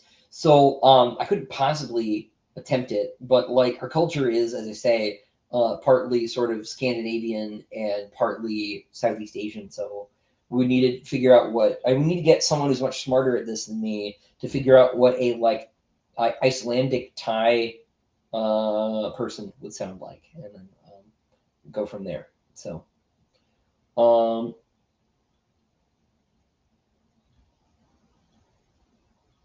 however, we have to suffer until the next thing manifests. That's not true, Casey. You have like so much work to do. It'll be fine. We'll keep the work. We'll keep the work coming. Um, how interested am I in ancient civilizations or alternate history, e.g., Graham Hancock? I am very interested in these things. One of my great interests in history generally is in early history. I am not an archaeologist or anything, but I'm very interested in um, the degree to which our picture of sort of the immediately prehistorical period and the Neolithic are being revised, right? In terms of, we have evidence of like very complicated trade networks, right? We've got evidence of like wine production up where Grindset lives in Georgia, and that wine getting delivered as far down as southern Iraq and into Egypt and stuff. And like this predates writing, right? And in a weird way, like predates anything really like an organized. It certainly predates like an imperial state, right? And so I'm hugely interested in these things because one thing that sort of struck me as I was sort of studying this stuff is how little archaeology we've really done, right? I was listening to a bunch of courses on Persian history a couple of years ago, and one of the professors was sort of laying out, was like, look, like most of this place in these parts of the world have been either like in the Soviet sphere of influence or like in, literally in Iran. And so it has not really been possible to do intensive sort of archaeological work with modern techniques ever. Right. And so like there's a whole bunch of stuff. Not that there's zero work that's being done, right? But like we've barely scratched the surface of a lot of this stuff. And that's very exciting because your perception, right, as a school child, right, is that history is mostly settled science. And the actual reality is almost none of it is solved. And that is extremely exciting. And in terms of, and that's just, we're talking about classical history in that case, right? But in terms of like antiquity, right? Blayden's talking about like Göbekli Tepe and stuff. Like there's a whole brave new world of possibility there. Now, Graham Hancock loses me on a lot of points, right? I am sympathetic to the general thesis that like ancient peoples were a lot more sophisticated than we give them credit for. But when he starts proposing that like the Ark of the Covenant was a nuclear reactor or something, I start to slip a little bit. But I also appreciate sort of fringe figures like that because they are able or are willing to ask questions that the domesticated scientist won't. And often these people can push the conversation in useful ways and lead to breakthroughs. Mavericks are sort of an evolutionary necessity, let's say, and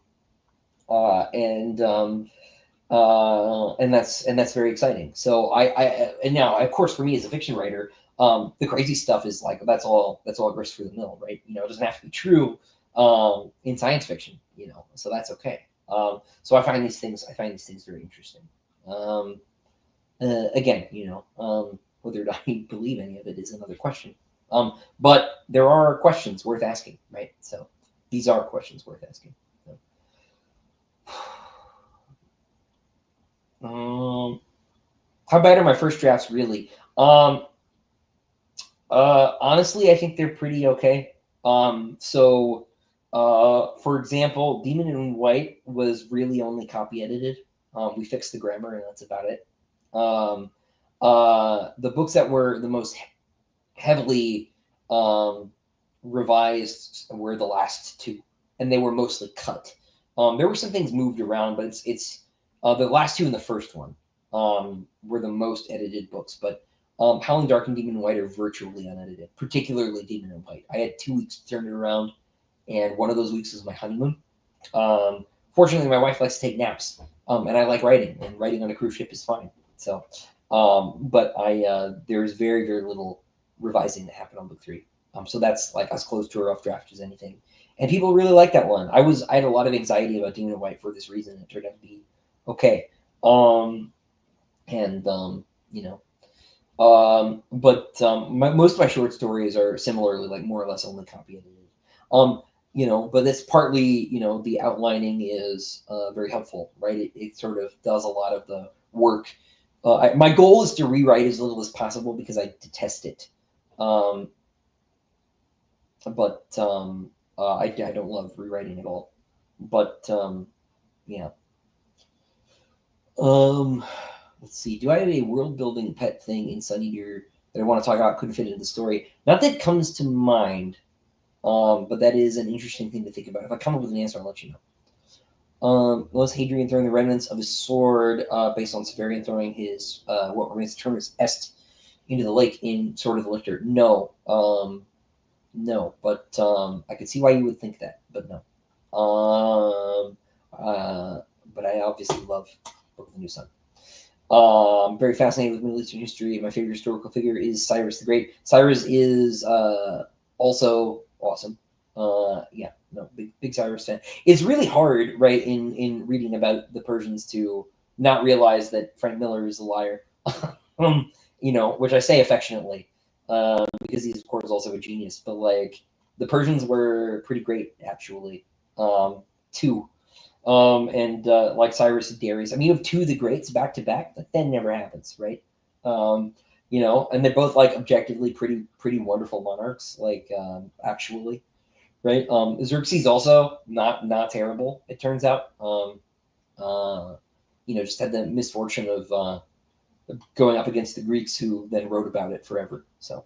How about keeping up to date with UFO stuff? I try not to keep up to date with UFO stuff. It unsettles me sometimes.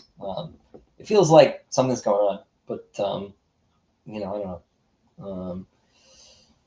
I try not to keep up with it. I just don't know what to make of it. I increasingly, as with all news, I just try not to watch it. I just try to write my books, take care of my family.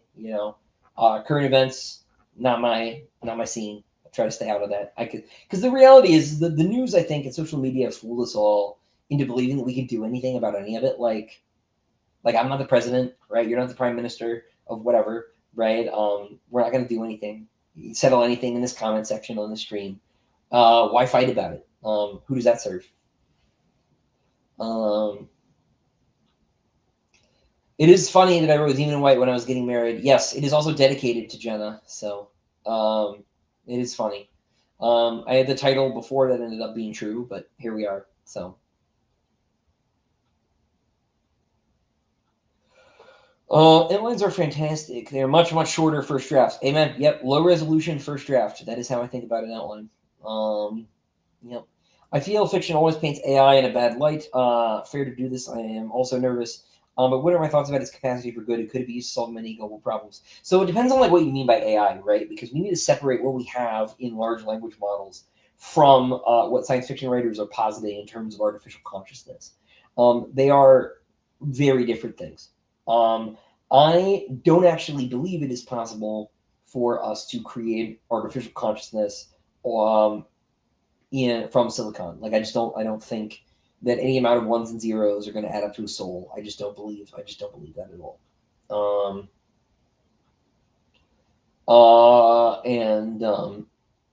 Now, as far as like large language models, of course that stuff can be used for good, right? I think there's a lot to be said for its ability to like sort of sift large segments of data, right? You can think of all sorts of ways this would be useful for like governance and for like solving crimes and for conducting like large, medical studies and all these things. And we'd be very, very foolish not to see what this technology can do. Obviously, the elephant in the room is the applications of this technology in sort of the creative field. The particular drum everybody is banging on is the one about these models stealing, right? Because these people aren't paying licenses to sample work, and like that is troubling to me. I am less troubled by that. I don't think that's the strong argument against using AI for artistic ventures. I think the argument is that it's cheating. I think it's lame. Like I don't understand, because the argument for it people make is like, well, it'll get all these stories out of people's heads, and like, no, it won't, because they didn't make it. It's not the same as what I do, right? And when people start pretending that using AI to do my job is the same as doing my job, that annoys me, right? Now, does that mean the results like won't be satisfying to some or even most readers? Maybe not, actually. Like these models are already pretty good at doing a solid impression of what I do, right? Um, and I think readers will be happy. Like if you want Infinite Sun Eater, you could do that, right? But what will it cost you? And the answer is your time, because you won't really be reading it. You'll be reading a thing that emulates it, right? It'll be like phantom pain, right? It's not real, right? It's sort of occupying those receptors in your brain, but it's not the real thing. And maybe that's fine. Maybe people don't care about whether or not something's real. I think it is. Uh, it's in a sense akin to getting plastic surgery instead of going to the gym, right? Now, like let's not say all plastic surgery is bad, right? If you like have like some disfigurement from like an injury, or like they can reconstruct something, like maybe you're born without a I don't know, without a nose, or I don't know, right? Like those techniques are not vanity in that case. But like if you want to be a writer and then you don't write, use the robot to write, then what you've really done is like robbed yourself of an opportunity to grow up, right? And I think that's not good for people, because then you can run around pretending to be a writer without doing any of the work. And there are already writers who do that, and we have enough of them. I hope that makes sense. But beyond beyond the field of sort of creative endeavors, I see a lot of application for the technology, and I think we shouldn't be allergic to it necessarily, right? Because, but of course, then the problem is that you have these enormously powerful tools that you're putting into the hands of people who think that they know better than you, and can shape society in ways that maybe you don't want society to be shaped. And of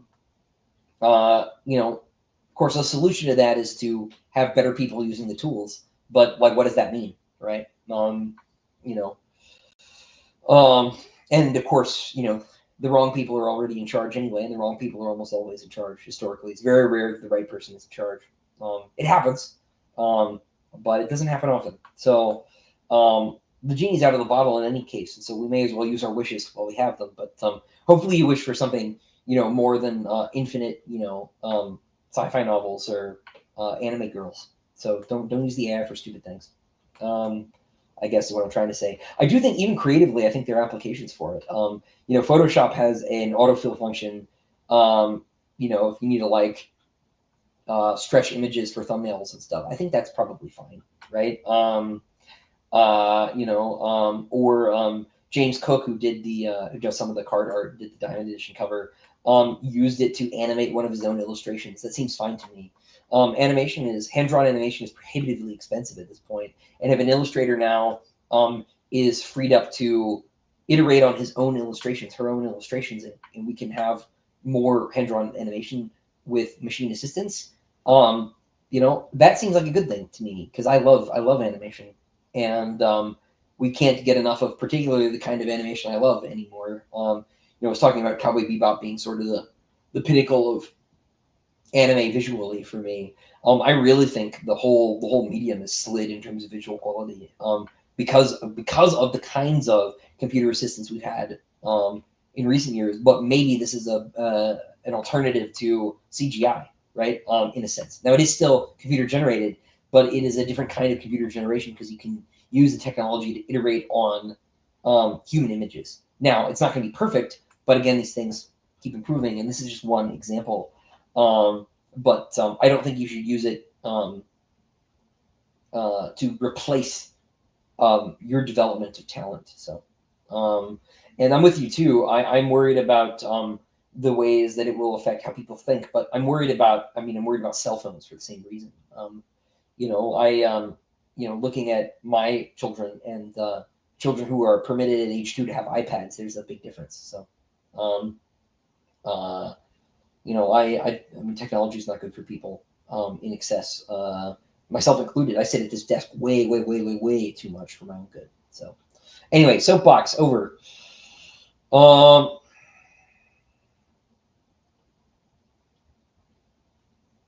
To get, I have to double check that. I think this might be a thing that has a problem, so we'll see.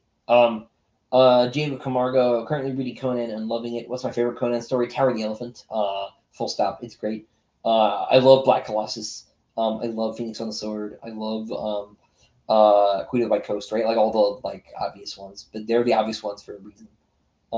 They're really, really, really good. Um,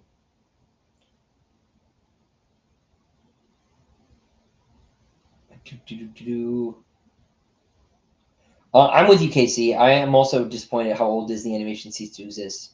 Yeah, they like literally like they can't replicate that skill anymore. It's just dead. Nobody knows how to do it.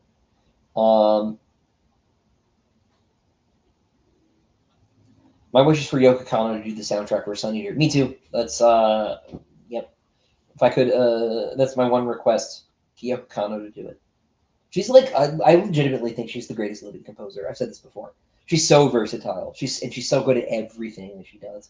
I mean, she could do so well at jazz and bebop, and then I've said this before to you, I think, Benjamin. But then she like did the whole Gregorian chant thing in Escaflowne, and it's amazing. Um, William, first time here. Greetings from Argentina. I read the first book in English. Are there plans to translate it into Spanish? Yes. The first book is actually out in October in Spanish. Publisher is based in Spain, in Barcelona. So I don't know what the like the rules are for sort of the global Spanish market. I don't know if it's a once you fits all feet kind of situation. Because in English, for example, it's pretty common for there to be a U.S. North American publisher and then a UK-based sort of global publisher. It's funny, Albert, if you're still here, publishing broadly still recognizes the existence of the British Empire because the British-based English language publishers have jurisdiction in Australia and New Zealand and but also in like a huge swath of Africa and in the Indian market as well. A map that to you, Albert, will be very familiar. But uh, you know, but no, I'm with you, Casey. I much prefer 2D animation to like 3D computer generated cartoon films, just period. That's not to say that like Pixar, hasn't been great in the past, but yeah. Yeah. William, I believe the Spanish publisher has picked up the first 3 books, so can at least go that far. Might be the first 2, but they definitely have the second book for sure. So I'm really hoping it will take off. I would love an excuse. I would love an excuse to come to South America. So um,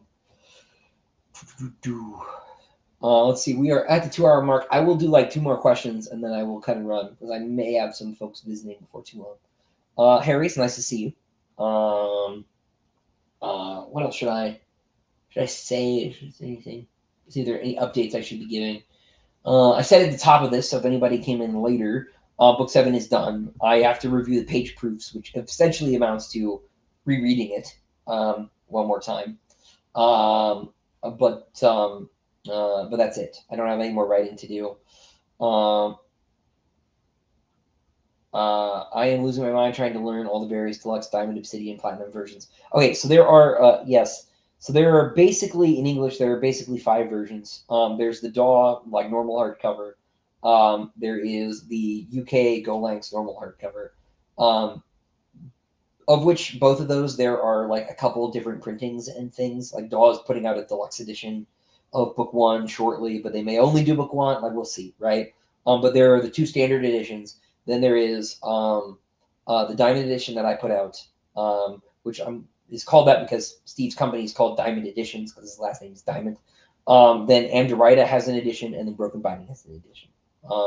Of those, the rarest will be the Amderita one by a narrow margin. They're both officially 1,000, but we have some overrun copies, and we had a lot of overrun copies in the Diamond edition because we had virtually no damage. So the rarest one will be the Andorita one.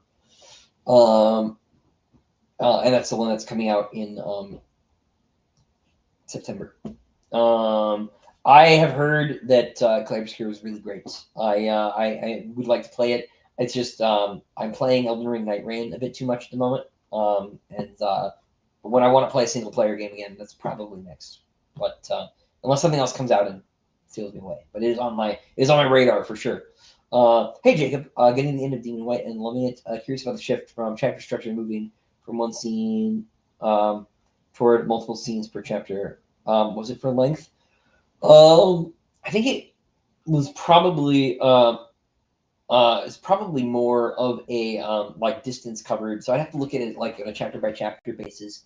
But often it's because I like need to do more things, and rather than if it's partly a length consideration in that if something is long enough to really be its own chapter, I'll make it that way. But there are sometimes you just have characters break action, and the useful thing to stop myself from writing like out into sort of blind alleys is to just cut the action and move to the next thing.